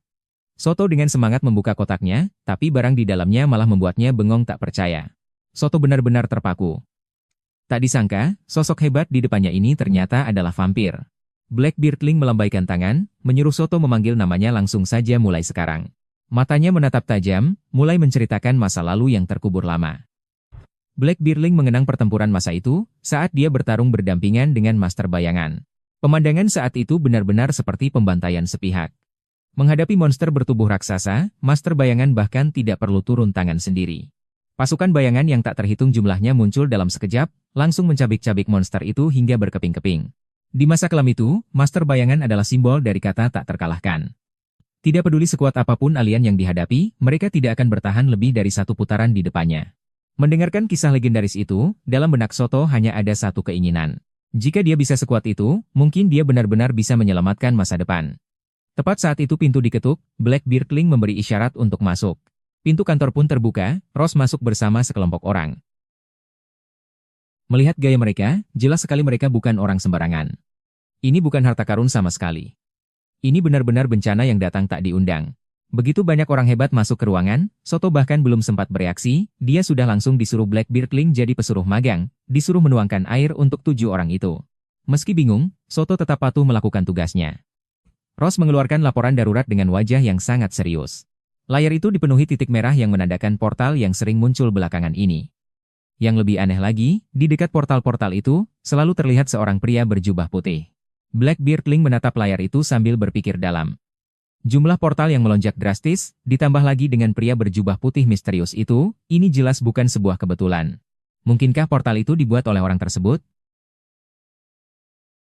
Blackbeard-Kling menunjuk pria berambut putih di layar dan berpesan dengan serius, Soto, begitu kau melihat orang ini, kau harus segera melapor. Karena dalam waktu dekat, dia akan menjadi musuh kita bersama. Mendengar kata itu, Soto sempat terdiam sesaat. Blackbeard Ling kemudian mengumumkan secara resmi. Mulai sekarang, Soto adalah anggota dari organisasi 8 Rumah Jari. Perubahan status ini terjadi terlalu cepat. Beberapa petinggi yang duduk di samping diam-diam mencari tahu siapa sebenarnya bocah ini. Bagaimanapun, seseorang yang dibawa langsung oleh Blackbeard Ling pastilah bukan orang biasa. Tumpukan sampah sayuran busuk menghantam wajahnya. Belum sempat Soto bereaksi, suara tawa ejekan yang tajam sudah terdengar di telinganya. Blackbeard Ling menatap Soto dan berkata, "Kau harus menjadi sekuat master bayangan di masa depan."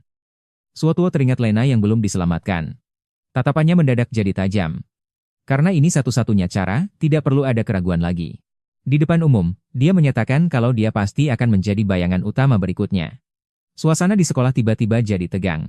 Skor saat ini, 23-24. Kedua pihak saling kejar dengan ketat, kemenangan ditentukan di bola terakhir ini. Lenai berteriak, "Serahkan padaku." Dia melompat tinggi, sebuah smash yang bersih dan telak langsung menghantam garis belakang lawan. Teman-temannya bersorak, "Emang bener Lenai kita, di saat kritis nggak pernah bikin kecewa." Dia tersenyum cerah setelah memenangkan pertandingan. Di sisi lain lapangan, suasana mulai berubah. Su Yilian mendekat dan menggoda. "Lihat tuh anak-anak cewek mainnya semangat banget, kita nggak mau unjuk gigi juga nih." Suotuo yang biasanya kelihatan kalem, sikapnya tiba-tiba berubah drastis. Dia bilang, "Ya sudah, kalau gitu kita juga harus serius." Belum sempat Su Yilian bereaksi, Suotuo sudah menggiring bola dan melesat pergi.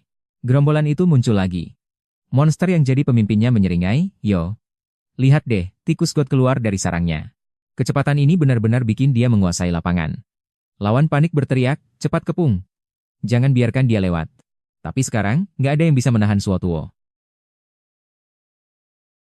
Dia kayak pakai cheat di lapangan, melewati beberapa orang sekaligus, gerakannya terlalu cepat sampai bikin orang nggak bisa lihat jelas. Semua orang di lapangan teriak, "Cepat cegat dia." Lenai yang di pinggir lapangan sampai melongo, ini beneran dia yang biasanya pendiam dan nggak mencolok. Menghadapi pertahanan terakhir, Suotuo langsung melompat, bola ini nggak bakal ada yang bisa nahan. Tembakan Suotuo masuk dengan mulus, seisi lapangan meledak sorak-sorai. Dia tertawa sambil tos dengan teman setimnya. Penampilannya emang nggak perlu diragukan lagi. Lenai di pinggir lapangan masih terpaku. Dia jelas belum sadar dari keterkejutannya tadi. Perbedaan kontras kayak gini emang bikin orang susah buat nggak perhatiin. Tak terasa waktu pulang sekolah tiba, sinar matahari terbenam masuk ke dalam kelas. Suotuo berinisiatif menghampiri Lenai dan bertanya, "Hari ini kita mau ngapain?" Lenai mendadak diam 1000 bahasa. Di saat suasana jadi canggung, Su Yilian tiba-tiba muncul. Dia menggoda dengan senyum jahil, "Kalian berdua lagi bisik-bisik apa sih? Jangan bilang lagi kencan rahasia." Ucapan Su Yilian bikin mereka berdua langsung sewot. "Bau lo sama kayak sampah." Soto menatap makanan kotor di tangannya, dia nggak bisa ngomong apa-apa. Mereka berteriak bersamaan, "Nggak ada itu." Kekompakan mereka malah bikin suasana makin canggung. Su Yilian tertawa sambil melambaikan tangan, "Ya sudah, ya sudah. Karena semuanya ada di sini, mending kita kumpul di markas rahasia kita aja." Pas bahas tempat itu, Lenai merasa rindu. Katanya, sejak lulus SMP, dia kayaknya nggak pernah ke sana lagi. Ketiganya langsung setuju, melewati gang kecil yang terhubung ke jalan utama. Tempat ini tersembunyi banget, orang biasa nggak bakal bisa nemu. Siapa sangka, toko kelontong terbengkalai ini adalah tempat lama mereka. Mendorong pintu yang berat itu, perabotan di dalam masih sama seperti dulu. Melihat ruangan usang yang familiar ini, Su Yilian nggak bisa menahan diri buat menghela napas. Tempat ini, benar-benar bikin nostalgia. Dulu pas kena marah di sekolah, tempat ini jadi satu-satunya tempat pelarian kita. Suotuo ikut menimpali, hari-hari waktu itu emang berat banget. Su Yilian langsung kesal kalau ingat wali kelasnya, kenapa sih cuma gara-gara bajuku mencolok. Ketiganya langsung setuju. Melewati gang kecil yang terhubung ke jalan utama, tempat ini tersembunyi banget, orang biasa nggak bakal bisa nemu. Siapa sangka, toko kelontong terbengkalai ini adalah tempat lama mereka. Mendorong pintu yang berat itu, perabotan di dalam masih sama seperti dulu.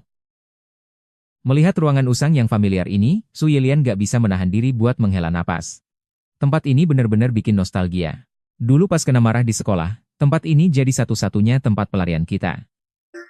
Suotuo ikut menimpali, hari-hari waktu itu emang berat banget. Di zona penuh misteri ini, dia sudah jadi sasaran empuk buat para anomali itu. Sampai kapan hidup kayak gini terus? Su Yilian langsung kesal kalau ingat wali kelasnya, kenapa sih cuma gara-gara bajuku mencolok. Jadi tiap hari dia incar aku terus buat cari kesalahan. Yang paling kasihan si Suotuo sama Lenai. Satu karena keseret gara-gara sering sama aku. Yang satunya lagi nggak tahu apa-apa tapi ikut kena getahnya. Kita bertiga berdiri berjejer sambil pegang ember hukuman. Kalau diingat sekarang, konyol banget. Su Yelian makan sambil mengumpat wali kelasnya itu. Benar-benar mimpi buruk. Suotuo di sampingnya cuma tertawa. Lenai juga tertawa mengenang itu. Hari-hari kayak gitu, seumur hidup aku, nggak mau ngalamin lagi. Meskipun mulutnya bilang benci. Tapi pas balik ke tempat lama ini. Kenangan-kenangan sial itu. Malah jadi bahan obrolan yang asyik. Su Yelian mulai jahil lagi. Nanya ke Lenai kenapa tiap kali makan itu terus. Lenai membalas tanpa menoleh. Aku suka makan ini, kenapa emangnya? Melihat mereka berdua yang berantem lucu. Suotuo malah nggak ada pikiran buat bercanda. Demi menjaga kedamaian ini. Dia harus jadi lebih kuat untuk melindungi dunia ini. Tepat saat itu, ponsel di atas meja tiba-tiba menyala. Memecah suasana di dalam ruangan. Suotuo mengambilnya dan melihat. Monster pemimpin itu mencengkeram Soto dan mengangkatnya. Dengan nada mengejek, dia bilang, lagi cari sisa makanan? Mending lo buru manusia aja sekalian. Ternyata, masalahnya nggak sesederhana itu.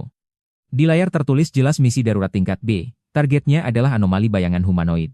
Ini adalah peringatan darurat yang disebut Hexuling sebelumnya. Misi tingkat B, dan lokasinya tepat di sekitar sini. Lenai menyadari ada yang aneh. Dia bertanya ada apa. Suotuo buru-buru menyimpan ponselnya sambil beralasan. Dia bilang dia mendadak ingat urusan penting. Harus segera diselesaikan. Menyuruh Lenai dan Su Yelian pergi duluan. Belum sempat mereka bereaksi. Suotuo sudah menggendong tasnya. Dan berlari keluar tanpa menoleh sedikit pun. Lenai berteriak dari belakang, woi. Tunggu. Tapi Suotuo sudah nggak sempat menjelaskan apa-apa lagi. Dia harus segera sampai di lokasi sebelum semuanya lepas kendali. Sial, kenapa harus terjadi sekarang sih? Maki Soto sambil berlari kencang. Belum sempat dia mendekat, tiba-tiba terdengar jeritan dari kejauhan. Suaranya berasal dari sebuah gang sempit. Dia langsung bergegas menuju sumber suara, tapi pemandangan di depannya bikin jantungnya seakan copot. Seorang gadis tergeletak di tengah jalan, sudah tidak bergerak sama sekali. Soto segera berlari dan mencoba mengangkatnya. Apa yang sebenarnya terjadi di sini? Soto hanya bisa tertawa canggung. Sebenarnya, selama bertahun-tahun, Lenai selalu merawatnya, sudah seperti itu sejak mereka masih kecil. Monster di sekitarnya tertawa terbahak-bahak. Lalu si pemimpin menambah hinaan, oh, lupa, lo kan gak bakal bisa. Belum sempat dia berpikir, tiba-tiba terdengar suara langkah kaki di belakangnya. Ada seseorang yang datang. Siapa di sana? Soto berbalik dengan cepat. Di ujung gang berdiri seorang pria, itu Ros. Dia terlihat kesal dan terus menggerutu. Terlambat satu langkah, gumam Ros sambil mendekat dan mengusir Soto, mengatakan bahwa ini bukan tempat yang aman bagi siswa biasa. Dia menyuruh Soto segera pergi, tapi saat melangkah lebih dekat, dia tiba-tiba berhenti. Bocah ini. Bukankah dia orang yang kulihat di markas waktu itu? Tepat saat keduanya menyadari identitas satu sama lain, bahaya yang sesungguhnya sudah mengintai di balik punggung Ros. Monster-monster itu tiba-tiba muncul entah dari mana. Soto benar-benar bingung dan panik, benda apa itu sebenarnya? Ros mengambil kuda-kuda bertarung dan berteriak, itu adalah pemakan bayangan dari alam kegelapan. Mereka terus berdatangan dari portal itu. Dia memperingatkan Soto dengan nada serius, sekali bayanganmu dimakan oleh mereka, nyawamu tamat. Sementara itu, di toko kelontong semuanya masih tenang. Lenai terus menatap ponselnya dengan gelisah. Lo cuma doppelganger, nggak guna. Selain ngutuk orang yang wajahnya mirip sama lo nggak bisa ngapa-ngapain. Ada apa dengan Soto? Pesan gak dibalas, orangnya juga nggak kelihatan. Su Yelian yang ada di sampingnya menyarankan, kalau dia memang tidak berniat kembali ke sekolah, bagaimana kalau mereka langsung pergi ke rumahnya saja? Mereka tidak tahu bahwa saat ini Soto sedang berada dalam kondisi hidup dan mati. Lenai mengangguk, dan mereka pun memutuskan untuk pergi ke rumah Soto. Su Yelian berjalan di depan sambil menggelengkan kepala, berpikir bahwa Soto pasti sudah dipanggil pulang oleh keluarganya. Dia tidak bisa menahan diri untuk mengomel, mengatakan bahwa keluarga Soto terlalu berlebihan dalam melindunginya. Lenai berjalan di belakang sambil menatap ponselnya dan menghela napas, yang penting dia baik-baik saja. Namun tepat setelah dia bicara, kaca di lantai atas tiba-tiba memantulkan bayangan hitam yang sangat besar. Lenai berhenti mendadak, dia merasakan ada sesuatu yang tidak beres. Su Yelian belum menyadari bahayanya dan berbalik bertanya, ada apa? Sudah terlambat untuk lari. Monster itu langsung menghantam dinding hingga hancur dan menerjang seperti mimpi buruk.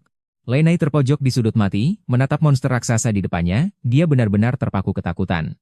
Soto mengepalkan tangannya kuat-kuat. Dia nggak bisa membalas sepatah kata pun. Meskipun dia juga seorang anomali. Dia ingin berteriak minta tolong, tapi tenggorokannya seakan tercekik, hanya suara napas yang lemah yang keluar. Su Yelian berteriak keras dari kejauhan, tapi sudah tidak sempat menolong. Skenario terburuk akhirnya terjadi, masalah besar benar-benar sudah di depan mata.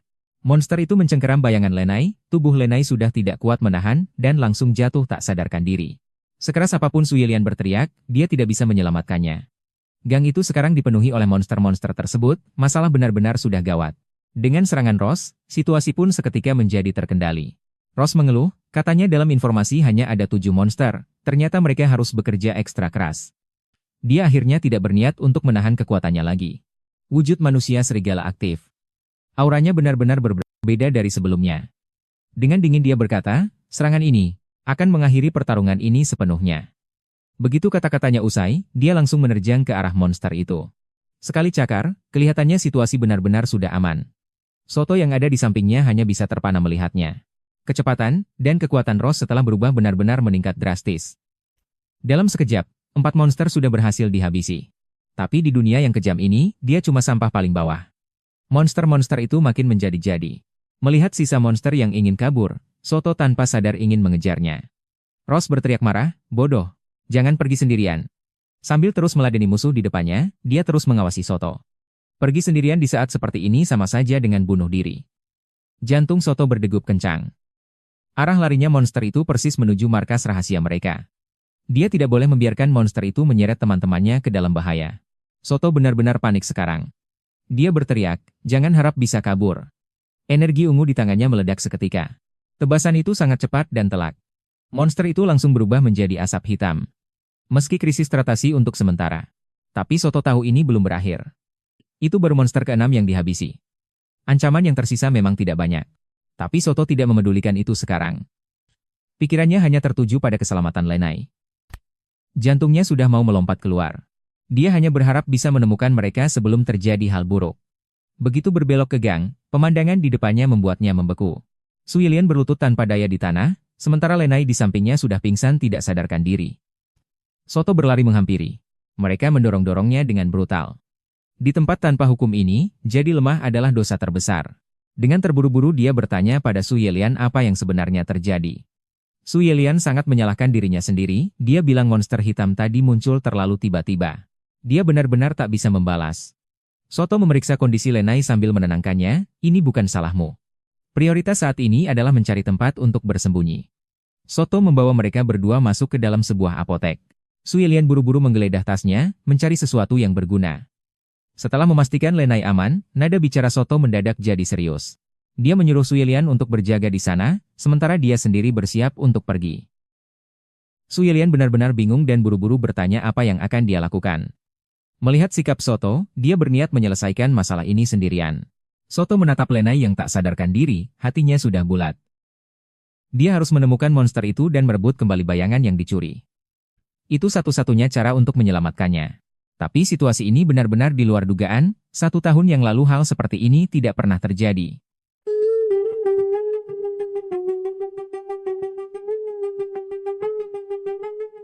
Sepertinya alur masa depan telah benar-benar berubah. Su Yilian berteriak cemas, kamu mau merebut bayangan itu sendirian? Itu sama saja bunuh diri. Saat monster-monster itu sedang sombong-sombongnya, tiba-tiba muncul sesosok bayangan mengerikan di belakang mereka. Soto hanya menoleh dan tersenyum, mengatakan kalau dia akan baik-baik saja. Dia berpesan agar Su Yilian menjaga Lenai, lalu berjalan keluar pintu tanpa menoleh lagi. Dia bersumpah dalam hati, apapun taruhannya, dia harus menyelamatkan Lenai. Su Yilian berteriak memanggilnya dengan putus asa, tapi Soto terus berlari keluar tanpa menoleh sedikit pun. Di sepanjang jalan, dia melihat orang-orang terkapar tak sadarkan diri. Bayangan mereka semua telah dicuri. Ternyata korbannya bukan cuma Lenai, jalanan penuh dengan orang yang kehilangan bayangannya. Tepat di tikungan, dia akhirnya berpapasan dengan pelakunya. Itu adalah monster ungu yang menyeramkan, sedang mencengkeram bayangan terakhir dan memasukkannya ke mulut. Begitu dia menelan, korban terakhir pun jatuh. Soto akhirnya paham. Karena itu bayangan terakhir, berarti bayangan Lenai pasti ada di dalam perutnya. Sekarang monster itu tak bisa mengelak lagi. Soto pun mempertaruhkan nyawanya. Sambil mengaum, dia mengayunkan pedang ke arah monster itu, tapi reaksi lawan sangat cepat. Sabit raksasanya diayunkan, langsung menembus tubuhnya. Hal ini membuat siapapun tercengang. Soto terdiam di tempat, belum sempat dia mencerna situasinya. Belum sempat mereka bereaksi, terdengar suara dingin berkata, ini wilayah gue. Monster itu tiba-tiba memekik aneh, lalu berbalik dan lari ke dalam gang. Soto berteriak dengan cemas, berhenti. Kalau sampai monster itu lolos, bayangan Lenai tidak akan bisa diselamatkan. Tanpa berpikir panjang, dia langsung mengejarnya ke jalan buntu. Melihat monster itu hendak masuk ke portal, hanya satu hal yang ada di pikiran Soto. Jangan sampai dia lolos. Tanpa ragu, dia langsung menerjang. Tepat di saat kritis, sebuah teriakan dari belakang menyuruhnya berhenti. Soto berhenti mendadak, saat menoleh, dia terpaku di tempat. Yang berdiri di depannya adalah Poya yang mengenakan topeng hitam. Soto jelas tidak menyangka akan bertemu dengannya di sini. Poya tampak tidak mengenalinya, dia menyuruh Soto mundur karena di depan sana terlalu berbahaya. Orang biasa tidak boleh mendekat, namun Soto langsung menunjukkan identitasnya. Ternyata dia juga anggota organisasi. Sekarang giliran Poya yang tidak bisa berkata-kata. Soto sadar betul. Poya di 1 tahun yang lalu memang belum mengenalnya. Tidak ada waktu untuk menjelaskan, Soto harus menyelamatkan temannya. Begitu kata-kata itu terucap, aura hitam meledak seketika. Monster yang tadi merasa paling hebat. Saat dia hendak melangkah masuk ke portal, Poya mencengkeram tangannya. Poya tiba-tiba mengajukan pertanyaan teknis, kamu bisa bertarung di medan terbuka? Pertanyaan itu membuat Soto terdiam. Belum sempat dia bereaksi, Poya melempar pertanyaan yang lebih realistis. Kalau pintunya tertutup, bagaimana caramu keluar? Ternyata portal ini akan otomatis menghilang begitu monster di dalamnya dibersihkan. Kalau itu terjadi, dia tidak akan bisa kembali lagi. Melihat Soto yang tidak tahu apa-apa, Poya yakin dia adalah orang baru, jadi dia memutuskan untuk membimbingnya langsung. Soto buru-buru berterima kasih, setidaknya dengan adanya ahli ini, hatinya sedikit lebih tenang. Keduanya tidak ragu lagi dan berjalan beriringan menuju celah bercahaya itu. Mereka berjalan di dalam gang, Poya tiba-tiba membuka percakapan dan mengatakan belum memperkenalkan diri secara resmi. Soto ragu sejenak, lalu menyebutkan namanya dan sekaligus mengungkapkan sebuah rahasia. Ternyata, mereka adalah jenis orang yang sama. Poya tersenyum mendengar hal itu, sama sekali tidak terkejut. Bahkan gak sempat buat memohon ampun, langsung tewas di tempat. Soto benar-benar gemetar ketakutan melihat pemandangan itu. Sepertinya dia sudah lama tahu kalau Soto sudah melihat segalanya. Soto tidak berniat basa-basi, dia hanya ingin tahu keberadaan monster itu. Poya memberikan petunjuk penting. Makhluk itu paling suka bersembunyi di tempat dengan bayangan yang pekat. Tempat dengan bayangan yang pekat.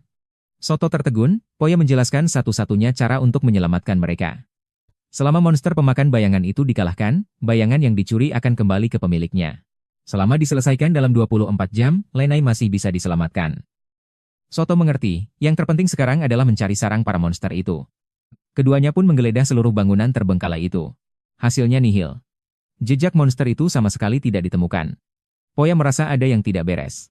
Dia mengusulkan untuk mundur dulu dan mencari cara lain. Tapi tepat saat itu, langit mendadak berubah.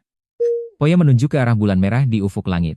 Dengan nada sangat serius, dia bilang, gawat, masalah besar menanti.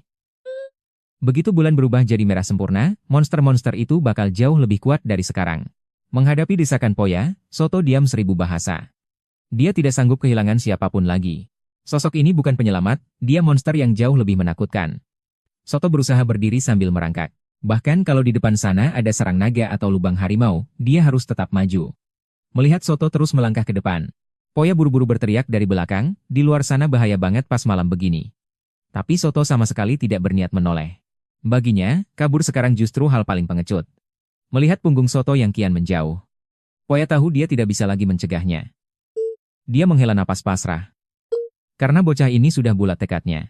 Ya sudah, dia cuma bisa menemaninya gila-gilaan. Karena sudah tak bisa dibujuk, Poya tak banyak bicara lagi. Dia memutuskan untuk menemani Soto sampai akhir. Tapi mereka tidak sadar, di kegelapan sana, ada ribuan pasang mata yang mengawasi mereka dengan tajam. 2 tamu tak diundang ini. Di mata para monster, keberadaan manusia di sini benar-benar mengganggu. Poya masih sibuk mengamati sekitar, mencari di mana monster-monster itu bersembunyi. Namun, Soto mendadak berhenti melangkah. Nada suaranya penuh penyesalan. Dia berbisik minta maaf. Kalau saja dia tidak egois, Poya tidak akan terseret ke dalam masalah yang mengancam nyawa ini. Poya meminta Soto untuk tidak memasukkannya ke hati. Saat itu pun, dialah yang mengulurkan tangan lebih dulu. Dia lari sekuat tenaga ke dalam gang gelap. Karena dia tahu, kalau telat sedikit saja, keputusan untuk ikut bersamanya murni pilihannya sendiri. Namun sebelum kata-katanya tuntas, bahaya sudah di depan mata. Sebuah tombak melesat tepat di samping wajahnya, hampir saja merenggut nyawanya. Soto berteriak ke arah hutan, siapa yang main licik? Monster itu mencemoh. Jelas sekali dia kesal karena serangannya meleset. Sesaat kemudian, segerombolan monster kecil berwujud aneh keluar berbondong-bondong. Poya langsung mengenali makhluk-makhluk itu. Namanya Minot. Meski secara individu tidak kuat, monster ini sangat cerdik. Poya buru-buru mengingatkan Soto. Jangan sampai tertipu sama tampang mereka. Melawan musuh yang punya otak, kita harus ekstra hati-hati. Poya sebenarnya masih ingin bersikap sopan, bilang kalau mereka cuma numpang lewat dan tidak punya niat jahat. Tapi monster di seberang sana sama sekali tidak peduli. Mereka menyuruh Poya tutup mulut dan bilang ini adalah wilayah kekuasaan mereka. Soto buru-buru menjelaskan kalau dia benar-benar tidak tahu soal itu, bahkan mencoba akrab, berpikir karena sama-sama makhluk asing. Nyawanya sendiri yang melayang. Sebagai seorang doppelganger, Soto memikul kutukan yang sangat jahat. Mungkin bisa dibicarakan baik-baik. Tapi begitu kata-kata itu keluar, tatapan monster-monster itu berubah total. Si pemimpin mencibir, kita ini beda jauh. Karena kalian tidak makan manusia, tapi kami makan. Dia bahkan sampai meneteskan air liur sambil bilang, daging manusia itu benar-benar lezat. Sekali saja mencicipinya, pasti langsung ketagihan.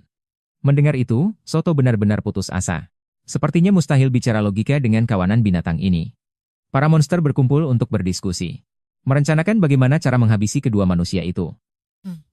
Ujung-ujungnya, memang tidak ada yang bisa dinegosiasikan. Begitu masuk wilayah mereka, maka tidak ada jalan lain selain mati. Si pemimpin monster mengangkat kapaknya dan langsung menjatuhkan vonis mati. Situasi benar-benar gawat. Melihat pemandangan itu, Soto pun sadar. Karena mereka tidak memberi jalan hidup, maka satu-satunya cara adalah melawan habis-habisan. Poya langsung masuk ke mode bertarung, mereka berdiri saling membelakangi. Dikepung oleh sekumpulan monster ini, pertempuran sengit sudah tak terelakkan. Para monster ini licik sekali, mereka bahkan menempatkan penembak jitu di atas pohon. Anak panah melesat cepat ke arah belakang kepala, Poya nyaris tidak menghindarinya. Soto di sisi lain juga terjebak dalam pertarungan hebat, jumlah monster yang tak habis-habisnya. Ditambah lagi, makhluk-makhluk ini mengerti taktik dan bekerja sama dengan sempurna. Melihat mereka akan segera dikepung, Poya berteriak mengingatkan Soto, tangkap pemimpinnya dulu. Harus segera melumpuhkan si komandan. Begitu dia mati, sisanya hanya akan kacau balau dan bukan masalah besar. Setiap kali dia muncul di depan target aslinya, orang itu akan langsung mati. Meskipun dia sama sekali nggak mau membunuh, kematian itu tak terelakkan. Target terkunci, mereka berdua langsung menerjang keluar. Mengincar monster pemimpin yang memakai topi itu. Berhasil atau tidaknya pembalikan keadaan ada pada momen ini. Si monster bertopi itu sambil lari malah menoleh dan memprovokasi. Dia bilang, kalau berani, kejar sini. Soto dan Poya yang sudah tersulut emosi. Langsung mengejar dengan kecepatan penuh. Pas hampir menangkapnya, mendadak Soto sadar dan berteriak, berhenti. Sayangnya sudah terlambat. Kaki mereka kosong, ternyata tanah di bawah mereka hanyalah jebakan. Ini bukan pelarian biasa, tapi trik untuk memancing mereka masuk ke jebakan. Mereka berdua kehilangan keseimbangan dan jatuh ke lubang hitam yang dalam. Soto jatuh terjerembab dengan cepat, dia berusaha menggapai apapun di sekitarnya. Tapi di sana tak ada apa-apa selain udara kosong. Monster-monster itu tertawa dengan suara yang mengerikan, ternyata semua ini sudah direncanakan. Sayangnya, semua sudah terlambat. Tiba-tiba pijakan mereka hilang, tanah itu ternyata cuma jebakan. Ini bukan pelarian, ini sengaja buat menjebak mereka. Keduanya langsung kehilangan keseimbangan dan terjun bebas ke dalam lubang hitam yang gak ada dasarnya. Soto jatuh dengan sangat cepat. Dia berusaha keras meraih apa saja di sekitarnya, tapi sia-sia, dia cuma bisa memegang angin. Baginya, ini adalah kemampuan paling sampah di dunia. Sialan, tawa monster-monster itu benar-benar bikin muak. Ternyata dari awal, semua ini cuma akal-akalan mereka. Soto dan Poya bahkan tidak sempat bereaksi, mereka langsung terjun ke dalam jurang. Disertai dua teriakan nyaring, mereka menghantam air dengan keras. Poya bersyukur dan bilang, untung di bawah ada air, kalau tidak, nyawa mereka benar-benar melayang. Meski seluruh tubuhnya basah kuyup, pikiran Soto justru tertuju pada kondisi di sekitarnya. Bunga-bunga yang bercahaya itu menerangi tempat di sekitar dengan sangat jelas. Dia segera sadar, ini bukan lubang biasa, melainkan jebakan yang sengaja dibuat untuk menangkap orang. Saat mendongak, jalan keluar sudah berubah menjadi titik kecil. Sepertinya tidak akan mudah untuk keluar dari sini. Poya melihat ke arah langit, nadanya berubah jadi sangat serius. Dia bilang bulan merah sudah muncul, sekarang tak ada seorang pun yang bisa kembali ke dunia nyata. Soto masih belum paham apa yang terjadi, Poya pun menjelaskan, selama bulan merah ini masih ada, semua portal teleportasi tidak akan berfungsi. Ini masalah besar, mereka tidak hanya terjebak di bawah tanah, tapi jalan terakhir untuk pulang pun sudah terputus. Sepertinya satu-satunya cara sekarang adalah memanjat keluar dari jurang ini. Soto memutuskan untuk nekat, dia ingin mencoba apakah dia bisa langsung memanjat ke atas. Selain cuma bisa mencelakai orang tak bersalah, kemampuan ini nggak ada gunanya dalam pertarungan. Sekarang, pria berjas yang mengerikan itu sudah benar-benar menutup jalan kaburnya. Sebelum Poya sempat bertanya lebih lanjut, Soto sudah mencengkeram dinding batu, dan mulai merayap naik. Tapi dinding batu di bawah tanah ini basah dan licin, baru saja memanjat sedikit, Kaki Soto tiba-tiba terpeleset dan dia kehilangan keseimbangan. Saat dia jatuh ke bawah, Poya berteriak memanggil nama Soto dengan panik. Poya segera menahan Soto yang terjatuh dan bertanya apakah dia terluka parah. Soto menggertakkan gigi, wajahnya penuh kekesalan, padahal dia sudah hampir berhasil memanjat keluar. Belum selesai bicara, dia tidak tahan lagi dan bersin. Sepertinya udara dingin di bawah tanah ini sudah mencapai batas ketahanan tubuhnya. Poya menyuruhnya untuk tidak memaksakan diri. Lalu, tiba-tiba dia meraih tangan Soto. Soto masih belum sadar, apa yang sebenarnya ingin dia lakukan? Poya mendekat secara tiba-tiba. Dia bilang supaya suhu tubuh tetap terjaga, mereka harus saling menempel. Soto jadi benar-benar tidak bisa berkata-kata. Meski tahu Poya benar, suasana ini rasanya canggung sekali. Poya justru tidak berpikir macam-macam. Dia bilang setelah masuk ke dunia kegelapan ini, mereka semua terus berjuang mati-matian, sekarang memang sudah saatnya untuk istirahat sejenak. Soto terpojok di sudut tembok, aura hitam di belakangnya melilit tubuhnya seperti ular berbisa. Keduanya duduk saling membelakangi tanpa ada yang bicara. Soto sama sekali tidak tahu apa yang harus dilakukan selanjutnya. Tepat saat itu, Poya tiba-tiba menanyakan hal yang serius. Dia ingin tahu kenapa Soto bergabung dengan pekerjaan ini. Menghadapi desakan Poya, Soto tampak ragu-ragu. Belum sempat dia bicara, di benaknya tiba-tiba terlintas memori yang paling tidak ingin dia ingat. Pergi ke zona tersesat untuk mencari seseorang bernama Haik Suling. Poya terbaring di genangan darah dan tampak sudah tidak kuat lagi. Dia mencengkeram Soto dengan erat, menggunakan sisa kekuatannya untuk berpesan agar menyampaikan semua kejadian di sini kepada orang itu. Soto akhirnya mengungkapkan kebenarannya. Dia bilang ada seorang gadis yang memohon padanya untuk mencari Haik Suling dan menyampaikan pesan kepada orang tersebut. Poya bingung setengah mati, pesan macam apa yang sampai membuatnya mengambil risiko sebesar itu? Soto terdiam sejenak, lalu mengucapkan ramalan yang mengejutkan itu. Dunia ini cepat atau lambat akan dihancurkan sepenuhnya oleh monster-monster itu. Kali ini benar-benar tidak ada jalan keluar. Aura hitam itu mencabik-cabik, membuat Soto berteriak minta ampun kesakitan. Meski dia sendiri tidak tahu detailnya, tapi karena sudah tahu kebenarannya, dia tidak mungkin tinggal diam. Ini bukan hanya demi gadis itu, tapi demi kelangsungan hidup semua orang. Soto tahu kata-katanya terdengar tidak masuk akal, tapi dia tetap menekankan bahwa setiap kata yang dia ucapkan adalah nyata. Poya terdiam sejenak, lalu bilang Soto benar-benar orang yang aneh. Meskipun ceritanya terdengar seperti dongeng, tapi melihat sikapnya, dia memang tidak terlihat sedang berbohong. Soto akhirnya bisa bernapas lega. Dia sadar dalam situasi genting seperti ini, dia tidak punya alasan untuk membohonginya. Justru karena rasa curiga sudah hilang. Hal-hal yang biasanya tidak bisa diucapkan, sekarang jadi lebih mudah untuk dibicarakan. Kepercayaan yang langka ini membuat suasana yang tadinya mencekam perlahan menarir. Bahkan, orang yang paling mengenalnya pun tidak tahu nama aslinya, bahkan fakta bahwa dia bukan manusia. Tak ada yang menyadarinya. Poya, sebagai sesama jenisnya, menanyakan pertanyaan yang paling menyakitkan hati. Menurutmu, apakah salah jika membenci tubuh aslimu sendiri? Bagi mereka yang hanya merupakan duplikat buatan, apakah sejak awal benar-benar tidak punya hak untuk hidup? Pertanyaan ini membuat udara di sekitar seolah membeku. Belum sempat bicara lebih jauh. Rasa sakitnya benar-benar tak tertahankan. Dia pikir, kali ini tamatlah riwayatnya. Tiba-tiba batu besar jatuh dari atas. Soto dan Poya tidak sempat menghindar. Monster yang memimpin berteriak. Ingin mengubur mereka hidup-hidup. Benda-benda berat berjatuhan seperti hujan. Kali ini benar-benar tidak ada jalan keluar. Dengan kecepatan seperti ini, mereka berdua pasti akan terkubur hidup-hidup. Di saat kritis, Soto melindungi Poya di belakang punggungnya, berencana menahan semua reruntuhan sendirian. Monster-monster di pinggir lubang bersorak gembira. Mengira mereka pasti sudah mati. Siapa sangka, di bawah tumpukan puing itu, tiba-tiba muncul kilatan cahaya ungu.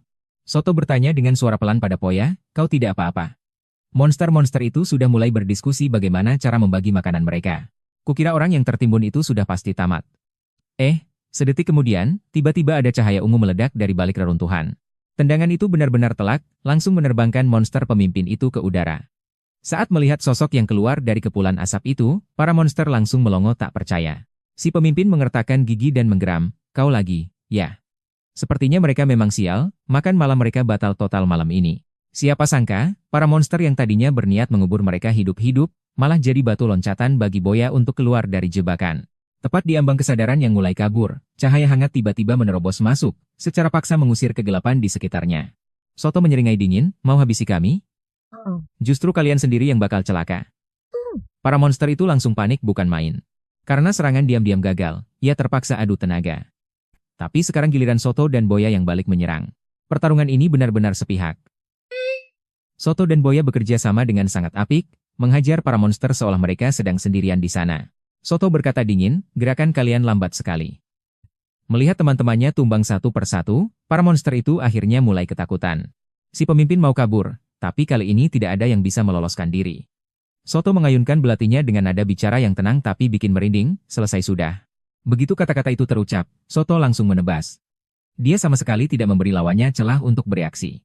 Monster itu bahkan hanya sempat menjerit sekali, sebelum cahaya ungu yang dahsyat itu menembus tubuhnya hingga hancur. Setelah menyingkirkan ikan teri itu, Soto tidak mau buang waktu lagi. Baginya, gangguan ini benar-benar bikin repot. Boya mengingatkan, target aslinya belum muncul. Mereka harus segera melenyapkan monster pemakan bayangan itu, sebelum keadaan makin kacau. Mereka berdua menyusuri gang gelap, dan akhirnya, sosok raksasa itu pun muncul juga. Seorang gadis asing muncul di tengah cahaya itu, dia memanggil nama Soto dengan lembut. Tekanannya luar biasa, ini dia bos yang sebenarnya. Karena sudah ketemu, jangan harap bisa lolos hidup-hidup. Soto langsung mengeluarkan seluruh kekuatannya. Serangan ini pasti tak mungkin bisa dihindari. Tadinya Soto mengira serangan ini bakal jadi penentu kemenangan. Tapi lawannya bahkan tidak bergeming sedikit pun. Soto langsung terpaku. Pertahanan monster di depan mereka benar-benar keterlaluan.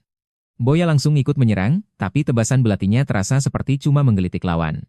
Serangan mereka sama sekali tidak tembus. Soto mengertakkan gigi, serangannya tidak mempan sama sekali. Boya pun sadar ada yang aneh, orang ini. Dia juga pengguna kekuatan bayangan. Tapi kekuatannya beda level banget. Sebenarnya sudah berapa banyak bayangan orang yang dia telan? Sampai bisa sekuat ini? Menghadapi monster seperti ini, jurus biasa sudah tidak ada gunanya lagi. Situasi langsung berbalik. Melihat monster itu terus maju, Soto mulai merasa gentar. Apa yang harus dilakukan sekarang? Karena serangan biasa tidak mempan, Boya mengusulkan cara terakhir. Kalau mereka bisa menggabungkan bayangan keduanya, mungkin masih ada secercah harapan. Soto belum sepenuhnya paham situasinya. Di saat dia berada di titik terendah, Lenailah yang menggenggam tangannya dan memberinya kehidupan kedua. Tapi Soto merasa belum pernah melihatnya. Siapa gadis ini? Kenapa dia bisa ada di tempat seperti ini? Tapi sekarang bukan waktunya ragu-ragu. Serangan monster itu makin ganas. Kalau tidak melawan sekarang, mereka benar-benar tidak punya peluang lagi. Boya memintanya mengulurkan tangan. Saat kedua tangan mereka bersentuhan, dua kekuatan bayangan yang sangat berbeda, tiba-tiba beresonansi dengan liar. Ini bukan sekadar 1+1, tapi lonjakan kekuatan yang luar biasa. Soto bisa merasakannya. Kekuatan yang belum pernah ada sebelumnya kini bangkit. Cahaya ungu meledak seketika.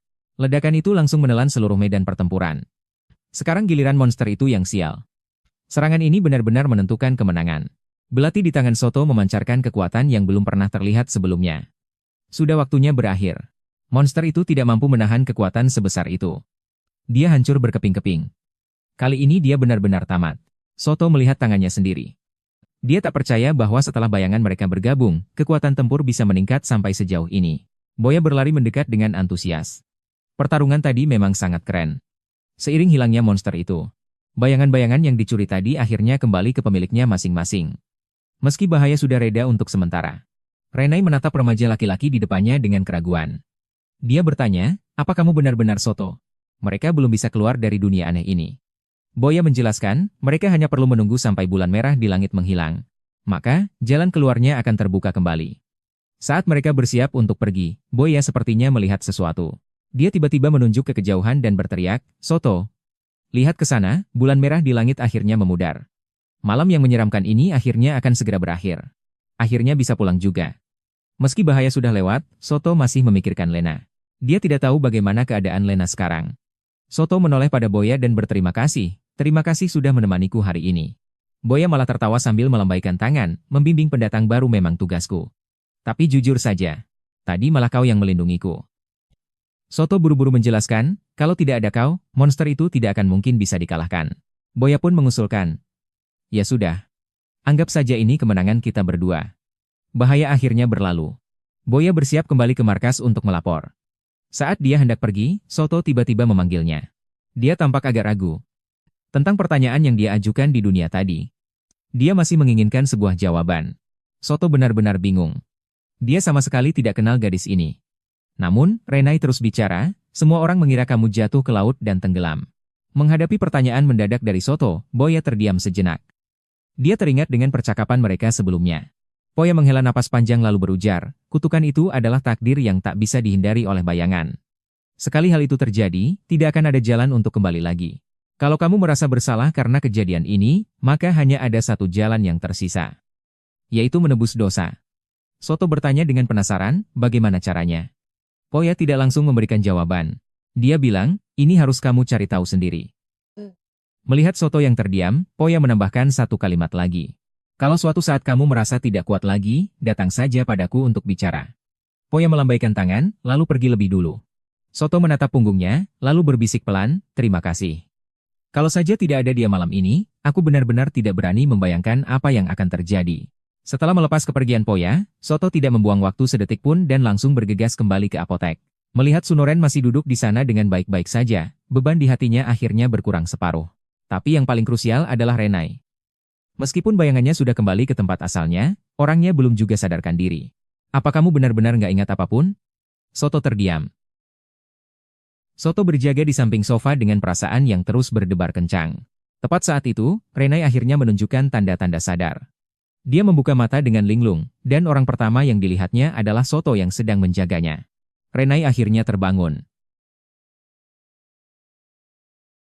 Dia menatap Soto di depannya dengan pikiran kosong, benar-benar tidak tahu di mana dia berada. Rasa cemas Soto akhirnya mereda. Asalkan dia selamat, itu sudah cukup. Namun, Sunoren di sampingnya tampak panik dan langsung berseru, dia akhirnya kembali normal. Renai tampak bingung, dia sama sekali tidak ingat dengan pengalaman mengerikan yang baru saja dialaminya. Tapi masalah ini jelas tidak sesederhana itu. Sebenarnya makhluk apa yang menyerangnya tadi? Melihat Sunoren hampir keceplosan, Soto buru-buru memberi isyarat agar dia diam dan jangan bicara sembarangan. Lagi pula, Renai sekarang tidak ingat apa-apa, kalau dia syok sekarang, situasinya bisa benar-benar di luar kendali. Tapi Renai tidak mudah dibodohi. Dia melihat gerak-gerik mereka yang mencurigakan dan tidak tahan untuk bertanya, sebenarnya ada apa? Bukan karena dia lupa, tapi karena dia memang tidak punya ingatan itu. Renai mengulurkan tangan dengan lembut, asalkan kamu selamat, itu sudah cukup. Soto terbata-bata mencoba mengalihkan pembicaraan, dan akhirnya berdalih bahwa dia ingin membawa Renai ke rumah sakit untuk pemeriksaan. Meski berhasil membungkam pertanyaan Renai untuk sementara, Sunoren yang tampak ragu-ragu menunjukkan bahwa masalah ini belum selesai. Suasana rumah sakit di tengah malam terasa sangat mencekam. Hasil pemeriksaan akhirnya keluar, kondisi fisik Renai tidak ada masalah serius. Namun sebelum mereka bisa bernapas lega, mereka menyadari bahwa Soto telah menghilang. Sunoren pun bingung, katanya Soto tadi hanya pamit sebentar lalu pergi dengan terburu-buru. Perasaanku tidak enak, dia bertingkah sangat tidak wajar hari ini. Tidak ada yang menyangka bahwa Soto berencana pergi sendirian untuk mengambil kembali bayangan yang hilang itu. Menghadapi keraguan Sunoren, dia hanya menjawab tidak apa-apa lalu berjalan sendiri, menuju tempat paling berbahaya itu. Ini jelas tindakan bunuh diri. Apa sebenarnya yang dia sembunyikan? Sunoren terus merasa gelisah. Meskipun Soto mulutnya tertutup rapat, sikapnya yang tenang itu menunjukkan bahwa dia jelas tahu sesuatu. Dia semakin curiga, jadi dia langsung memanggil Renai untuk melihat seberapa banyak yang masih dia ingat. Menatap tangan yang terulur itu, Soto tahu betul. Dia cuma seorang penipu. Dia bukan Soto yang asli. Renai berusaha keras mengingat, di otaknya hanya tersisa potongan-potongan gambar, monster hitam raksasa itu dan perasaan sesak yang mencekik. Tapi setelah itu, ingatannya benar-benar putus. Dia sama sekali tidak ingat apa yang terjadi. Tepat saat itu, Sunoren tiba-tiba merendahkan suaranya dan bertanya apakah dia tahu apa itu anomali. Begitu kata itu terucap, suasananya langsung berubah. Soto duduk sendirian di bangku di tengah malam dengan jantung yang terus berdebar. Dia bisa merasakan bahwa Sunoren pasti sudah menyadari sesuatu. Haruskah dia jujur tentang anomali tersebut dan tentang apa yang selama ini dia lakukan? Dia ragu-ragu. Kalau dia mengatakannya, Renai akan tahu kebenarannya, bahwa dia sama sekali bukan manusia. Adegan berpindah ke masa lalu yang kelabu. Di balik kerumunan anak-anak yang sedang bermain, dia selalu menjadi sosok yang bersembunyi di balik bayang-bayang, sosok aneh yang kotor. Tawar yang dalam ingatannya itu kini terdengar sangat menyakitkan. Karena hanya dia sendiri yang tahu, dia bukanlah Soto yang sebenarnya. Dia cuma tikus yang bersembunyi di lubang got. Rasa benci pada diri sendiri seperti ini selalu menemani setiap pagi Soto. Jika kebenaran terungkap sepenuhnya, Renai akan sadar bahwa orang di depannya ini hanyalah penipu ulung. Identitas pinjaman ini belum bisa dia buang, setidaknya belum saatnya. Beberapa hari kemudian, Soto pergi sendirian ke gang terpencil sesuai alamat yang dijanjikan, untuk mencari tempat latihan tersebut. Saat dia sedang menunduk menatap ponsel, seorang pria misterius berpapasan dengannya. Soto merasa punggungnya merinding, firasat buruk yang tidak bisa hilang. Tapi dia tidak punya waktu untuk memikirkannya, dia harus segera menemukan tempat latihan itu di ujung gang. Sebuah pintu besi tak mencolok muncul di depan mata. Simbol burung terbang di dinding itu akhirnya cocok dengan alamat yang dicari. Benar saja, pintu itu tidak dikunci seperti yang dikatakan. Tanpa ragu, dia langsung mendorong pintu itu dan melangkah masuk. Zuotu menuruni anak tangga, tempat ini terasa begitu kosong sampai-sampai bikin bulu kuduk merinding. Dia mencoba bertanya dengan ragu, ada orang di sini? Tak disangka, di sudut ruangan berdiri seorang kenalan lama. Ross mengembuskan asap rokoknya, lalu menyapa dengan senyum lebar. Alarm berbunyi tepat pukul 7.40 menit. Soto terbangun dengan napas tersengal, mimpi tadi terasa terlalu nyata. Ternyata mulai hari ini, Ross adalah mentor yang bertugas melatihnya. Dia menepuk bahu Zuotu, menyuruhnya agar tidak terlalu kaku. Karena orangnya sudah lengkap, tidak perlu lagi buang-buang waktu. Ross memutuskan untuk memulai dari dasar-dasar dunia lain. Ross menyebutkan sebuah istilah dengan santai, pemakaman dunia lain. Mendengar nama itu, ingatan Zuotu seketika terseret kembali ke masa lalu. Dia sangat hafal dengan jurus ini. Dulu saat Blackbeard pertama kali membawanya masuk ke dunia lain, jurus inilah yang digunakan. Rasa sesak saat itu masih terbayang jelas sampai sekarang. Ross jelas menangkap gelagat itu, dia menatap Zuotu dan bertanya, kau sudah sering pergi ke dunia lain, ya? Zuotu tidak menyembunyikannya, dia menjawab dengan jujur.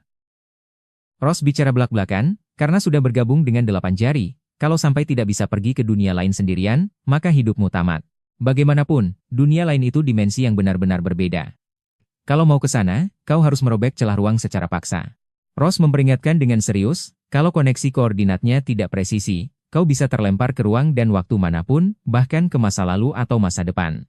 Sangat nyata sampai dia nggak bisa membedakan mana realita. Di meja makan, orang tuanya sibuk menyiapkan sarapan, semuanya terlihat begitu hangat dan normal. Jantung Zuotu berdegup kencang mendengarnya, dia buru-buru bertanya, lalu bagaimana cara menghubungkan dimensinya? Ross tidak banyak bicara. Dia langsung mengeluarkan sebuah batu biru yang bercahaya. Benda ini disebut batu cahaya. Ini adalah kompas dari dunia lain. Dengan batu ini, ujian yang sebenarnya baru benar-benar dimulai. Zuotu menatap batu cahaya di tangannya. Belum sempat dia meneliti lebih jauh, Ross sudah memperingatkan dari samping. Ini bukan batu biasa. Kalau mau menjadikannya kompas, kau harus menaklukkan monster yang bersemayam di dalamnya. Baru saja dia bicara, asap ungu yang aneh menyeruak keluar. Di dalam asap itu, terbuka ribuan mata berwarna merah darah. Monster ini benar-benar menjijikan sampai membuat siapapun yang melihatnya gila. Zuotu belum sempat bereaksi, batu cahaya di tangannya sudah jatuh ke lantai. Melihat Zuotu yang panik, Ross bukannya membantu. Dia malah berdiri di tangga sambil tertawa terbahak-bahak. Ross duduk di tangga, dengan nada dingin dia mengingatkan, hati-hati. Aku hanya akan menonton di sini untuk saat ini. Tapi kalau kau lengah sedikit saja, detik berikutnya nyawamu bisa melayang. Menghadapi monster bermata banyak di depannya, Zuotu bahkan belum sempat minta tolong, situasi sudah benar-benar lepas kendali. Sementara itu, di sudut kota lainnya. Seorang pria mendorong pintu kamar yang berat. Dia menyapa bayangan di dalam ruangan, Yuri, aku pulang. Dari kegelapan terdengar suara berat, kakak, aku lapar, sungguh lapar.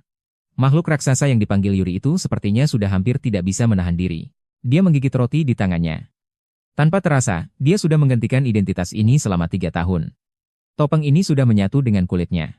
Pria itu menatap makhluk raksasa di depannya, lalu bertanya dengan pasrah, bukankah kau baru saja makan? Tapi nafsu makan Yuri bagaikan jurang yang tak pernah kenyang. Dia berbisik mengulang, belum cukup, jauh sekali dari cukup. Karena belum kenyang, nada bicara pria itu berubah menjadi sedingin es. Dia menyapa bayangan di ruangan itu, Yuri, aku pulang. Dari kegelapan terdengar suara berat, kakak, aku lapar, sungguh lapar. Makhluk raksasa yang dipanggil Yuri itu. Sepertinya sudah hampir tidak bisa menahan diri. Pria itu menatap makhluk raksasa di depannya. Bertanya dengan pasrah, bukankah kau baru saja makan? Tapi nafsu makan Yuri bagaikan jurang yang tak pernah kenyang. Dia berbisik mengulang, belum cukup, jauh sekali dari cukup. Karena belum kenyang. Nada bicara pria itu berubah menjadi sedingin es. Kalau begitu kita berangkat sekarang. Aku akan membawamu berburu. Yang harus kita cari adalah manusia-manusia biadab itu. Merekalah yang membuatmu jadi seperti ini sekarang. Latar berganti. Kembali ke sekolah. Zuotu sedang tertidur di atas meja. Lenai akhirnya tidak tahan lagi. Dia berjalan ke depan Zuotu. Memprotes, sebenarnya apa yang terjadi padamu akhir-akhir ini? Kenapa selalu tidur saat pelajaran? Zuotu menggaruk kepalanya sambil tertawa canggung. Ketenangan seperti saat ini, baginya terasa seperti mimpi. Dia bahkan berpikir, andai saja semuanya bisa terus berjalan seperti ini. Dia menggendong tas sekolahnya, lalu berpamitan seperti biasa, aku berangkat ya. Berdalih kalau dia sedang kecanduan game online akhir-akhir ini. Begadang terlalu parah. Padahal dia tahu betul. Urusan bertarung di zona ritual seperti ini sama sekali tidak boleh sampai diketahui Lenai. Lenai terdiam sejenak. Tiba-tiba menyebut tempat itu. Dia bilang sejak hari itu pergi ke markas rahasia. Semuanya jadi berubah. Lenai menatap Zuotu. Mengajukan pertanyaan yang sudah lama terpendam di hatinya. Waktu itu di markas rahasia. Kenapa kau tiba-tiba meninggalkanku dan pergi? Zuotu langsung tertegun. Tidak tahu harus menjelaskan bagaimana. Karena di dalam ingatannya hari itu, Lenai memang diserang oleh monster. Melihat wajah Lenai yang serius, Zuotu terpaksa berbohong, bilang kalau hari itu dia hanya terlalu lelah. Di dunia ini mana mungkin ada monster? Begitu kata-kata itu keluar, Lenai benar-benar tidak bisa tenang. Dia menatap tajam Zuotu. Bertanya, apa kau juga menyembunyikan sesuatu dariku? Zuotu masih terus bersikeras. Berteriak kalau dia tidak berbohong. Hasilnya, satu kalimat Lenai langsung membuatnya tak berkutik. Dia bilang, kau sudah selalu berbohong sejak dulu. Kali ini Zuotu benar-benar panik. Dia mencari alasan paling busuk. Dia menguap panjang, hari ini sepertinya tidak ada yang berbeda. Dan langsung lari keluar dari kelas. Ingatan kembali ke masa kelas 2 SMP. Zuotu dan Lenai sedang duduk di ayunan. Ruto tiba-tiba saja melontarkan kalimat aneh. Aku mungkin akan segera mati. Lenai sampai melongo dibuatnya. Kamu ngomong apa sih? Ngaco banget. Tapi Ruto tak berniat menjelaskan, dia cuma menyuruh Lenai untuk melupakan semuanya, lalu lari pergi begitu saja tanpa menoleh lagi. Lenai sedang duduk melamun di meja belajarnya, tiba-tiba ibunya mendobrak pintu dan masuk. Ibunya berteriak panik, bilang ada bencana besar. Semua orang bilang Ruto jatuh ke laut dan tenggelam. Lenai mematung di tempat. Rasa takut yang dulu pernah dirasakannya kembali menyelimutinya. Tapi siapa sangka, saat ini Ruto justru sedang bersembunyi di lorong sekolah sambil menghela napas. Dia sadar kalau Lenai dan Sunoren sudah mulai mencurigainya. Tapi dia tidak boleh membiarkan mereka berdua terseret ke dalam masalah ini. Tepat saat itu, ponselnya berdering, tugas baru sudah masuk. Targetnya ada di pabrik dekat sini. Gawat, ini masalah besar. Kalau dia bolos sekarang, itu sama saja dengan menyerahkan diri ke Lenai. Rahasia ini sepertinya bakal benar-benar terbongkar. Matahari bersinar cerah, jalanan tenang, semuanya tampak damai. Ruto akhirnya membulatkan tekad. Dia berbisik, maafkan aku, tapi semua ini kulakukan demi melindungi kalian. Bagaimanapun, dia sudah berlatih terlalu lama untuk hari ini. Adegan beralih ke ruang latihan, Ruto berhadapan dengan monster berasap. Tanpa ragu sedikit pun, pedang pendek ungu di tangannya terhunus dan langsung membelah monster itu jadi dua. Pertarungan usai, Ruto belum sempat mengatur napas, langkah kaki terdengar dari belakang. Rose mendekat sambil memuji, katanya kerjanya bagus sekali. Rose membungkuk memungut kristal biru di lantai. Dia bilang benda ini bukan cuma buat teleportasi, tapi bisa menyeret monster-monster itu langsung ke dunia malam. Ruto melongo mendengarnya. Rose mengingatkannya, kalau mereka tidak memindahkan medan perang, identitas mereka cepat atau lambat bakal ketahuan oleh manusia. Dia menepuk bahu Ruto, tersenyum dan bilang, masa depan ada di tanganmu. Sebelum pergi, Rose memberi teka-teki, katanya seragam Ruto akan segera datang. Adegan berpindah ke area pabrik. Poya sudah menunggu di sana. Dia melambai sambil berteriak, Soto. Soto yang terburu-buru akhirnya berhasil bergabung dengan tim. Tiba-tiba bahunya ditepuk dari belakang. Renai berlari mendekat sambil tersenyum lebar. Selamat pagi. Soto membalas dengan senyum, mereka berjalan beriringan di bawah naungan pohon. Dia pikir mereka dikumpulkan untuk rapat biasa. Tapi begitu Rose bicara, identitasnya sebagai bos pun terungkap. Area ini sekarang di bawah kendali Rose. Dia melemparkan jaket cadangan ke Soto. Wah! Begitu jaket hitam itu dipakai, auranya langsung berubah total. Kelihatannya memang sangat pas. Poya ikut menimpali, katanya Soto sekarang keren sekali, memintanya agar lebih percaya diri. Meski masih canggung, hati Soto sedikit lebih tenang. Perlengkapan sudah lengkap, orang-orang pun sudah kumpul. Rose memimpin jalan masuk ke dalam pabrik. Soto melihat reruntuhan di mana-mana, tempat ini benar-benar hancur. Dia curiga apa monsternya bersembunyi. Rose, sambil berjalan, menjelaskan informasi yang didapat, ada sekelompok anak nekat yang eksplorasi di sini dan benar-benar melihat monster di halaman belakang. Berita ini pasti akurat. Tapi begitu mereka bertiga sampai di bagian dalam, situasi di luar dugaan. Monster berkulit hijau yang harusnya mereka lawan, ternyata sudah tergeletak di genangan darah, sudah mati. Rose menatap mayat itu, jelas seseorang telah mendahului mereka. Renai bertanya dengan antusias.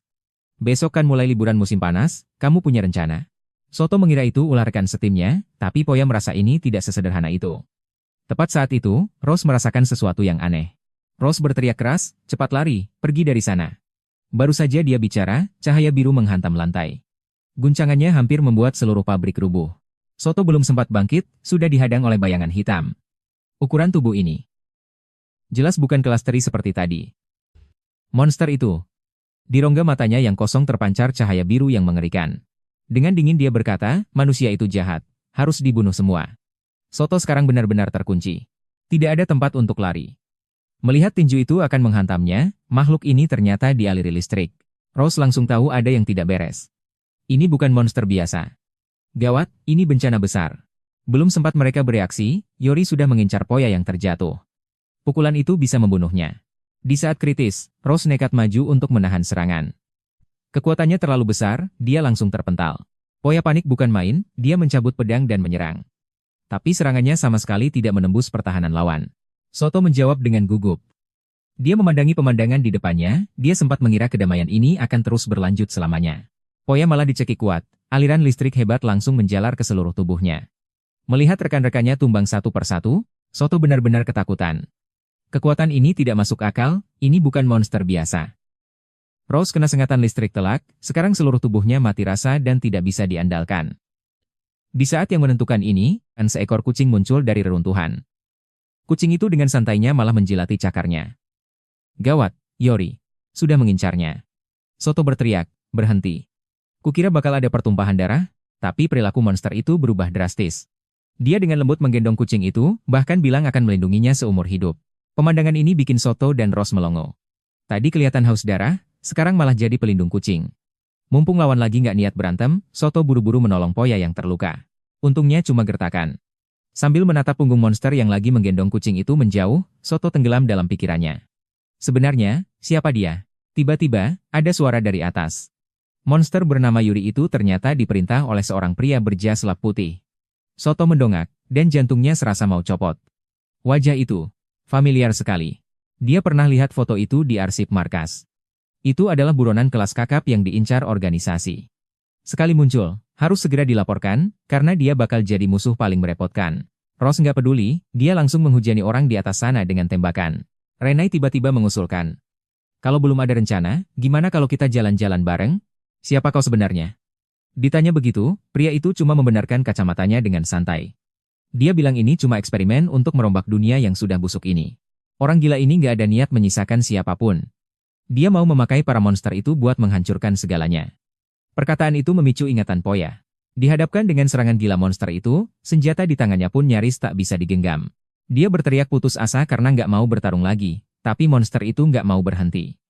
Pria berjas lap tadi muncul lagi, berdiri di ketinggian sambil menatap ke bawah. Wajahnya dihiasi senyum misterius yang susah ditebak. Poya benar-benar kacau, Soto buru-buru memegangnya dan bertanya ada apa. Pria itu sama sekali nggak menganggap mereka ancaman. Dia asal bicara, aku nggak ada waktu meladeni kalian, lalu berniat pergi membawa monster-monsternya. Dia memanggil Yuri untuk segera ikut, persis seperti memanggil hewan peliharaan yang patuh. Yuri menjawab dingin, dimengerti. Orang gila ini benar-benar nggak berniat menyisakan nyawa. Dia mau menggunakan monster-monster itu untuk meruntuhkan segalanya. Ingatan Poya pun kembali terusik. Di tengah serangan brutal monster itu, tangannya sampai gemetar memegang senjata. Dia berteriak putus asa, tak mau lagi bertarung. Tapi monster itu tidak akan berhenti. Namun pria berjas lap itu muncul. Dia berdiri di tempat tinggi, menatap segalanya dari atas dengan senyum yang susah dibaca. Poya benar-benar kehilangan kendali, Soto segera menopangnya dan bertanya, ada apa? Pria itu tak menganggap mereka sebagai ancaman. Dia asal bicara bahwa dia tidak punya waktu untuk mereka, lalu bersiap pergi dengan monster-monsternya. Soto tertegun sejenak, lalu bertanya asal, kemana? Renai memiringkan kepalanya, tenggelam dalam lamunan. Dia memerintahkan Yuri untuk segera menyusul, seperti memanggil anjing peliharaan. Yuri menjawab dengan datar, siap. Tak lama kemudian, dia melambaikan tangannya. Tiba-tiba, muncul pusaran raksasa di udara. Soto dan kawan-kawan cuma bisa melongo. Apa ini pintu yang legendaris itu? Tapi tak ada yang menyangka, yang keluar dari sana bukanlah jalan untuk kabur. Melainkan sesosok raksasa yang tubuhnya diselimuti api. Soto berteriak, makhluk apa lagi ini? Pria itu benar-benar mau kabur sekarang. Sebelum pergi, dia masih sempat meninggalkan masalah besar. Sambil menyeringai, dia bilang, benda ini cukup buat bikin kalian sibuk. Soto berteriak panik, berhenti. Tapi gelombang panas di depannya membuat Soto tidak bisa mendekat. Monster ini seperti tong mesiu berjalan. Rose langsung menyadari ada yang tidak beres. Kalau terus dibiarkan membakar, gedung ini bakal rata dengan tanah. Tadinya mau mengirimnya balik ke Night Sword, tapi Ross sadar batu bercahaya di tangannya malah tidak berfungsi. Sepertinya kali ini tidak ada jalan pintas. Mereka harus menghadapinya langsung. Soto makin curiga saat mereka terus bertarung. Apa-apaan ini? Monster api di depan mata, ditambah pria berjas lap tadi. Aura mereka sangat aneh. Ini bukan makhluk Night Sword biasa. Di sisi lain, pria itu membawa Yuri pergi dengan tenang. Yuri bahkan masih sempat memeluk kucing itu dengan hati-hati. Di saat inilah, ingatan Soto kembali ke 3 tahun yang lalu. Pria itu mencibir, masih sempat-sempatnya memihak manusia. Makhluk yang bodoh. Dia menoleh sekilas ke arah medan tempur. Karena sudah sampai di sini, coba kita lihat apa kalian bisa bertahan hidup. Bagaimanapun, ini kan disiapkan khusus buat kalian. Monster hasil modifikasi genetik. Begitu dia bicara, api berkobar ke langit, Ross berteriak, dia datang. Ternyata, malah memihak manusia. Sungguh makhluk yang bodoh. Pria itu menoleh lagi ke medan pertempuran. Karena sudah jadi target, coba kita lihat apa kalian sanggup bertahan. Soalnya, ini disiapkan khusus buat kalian. Monster hasil rekayasa genetik. Begitu kata-katanya selesai. Api membumbung tinggi. Ross berteriak keras, dia datang. Kekuatan monster ini benar-benar di luar nalar. Soto tidak punya waktu untuk ragu, dia harus memaksakan diri maju. Tapi situasi sudah benar-benar lepas kendali. Menghadapi monster level ini, Soto tidak akan sanggup menahannya. Serangan bertubi-tubi itu membuatnya bahkan tidak punya kesempatan untuk membalas. Saat situasi di ambang kehancuran, Ross tidak bisa diam lagi. Dia menyuruh Poya mundur, biar dia yang membereskan sisanya. Sebelum Poya bereaksi, tubuh Ross sudah mulai berubah. Itu adalah hari di mana nasibnya berubah total. Dia menggantikan remaja bernama Ruto dan menjalani hidup yang sama sekali baru sejak saat itu. Dia cuma meninggalkan satu pesan, lihat saja. Setelah itu, Ross langsung melesat dan beradu fisik dengan monster api itu. Satu pukulan itu sampai membuat ruang di sekitar mereka bergetar hebat.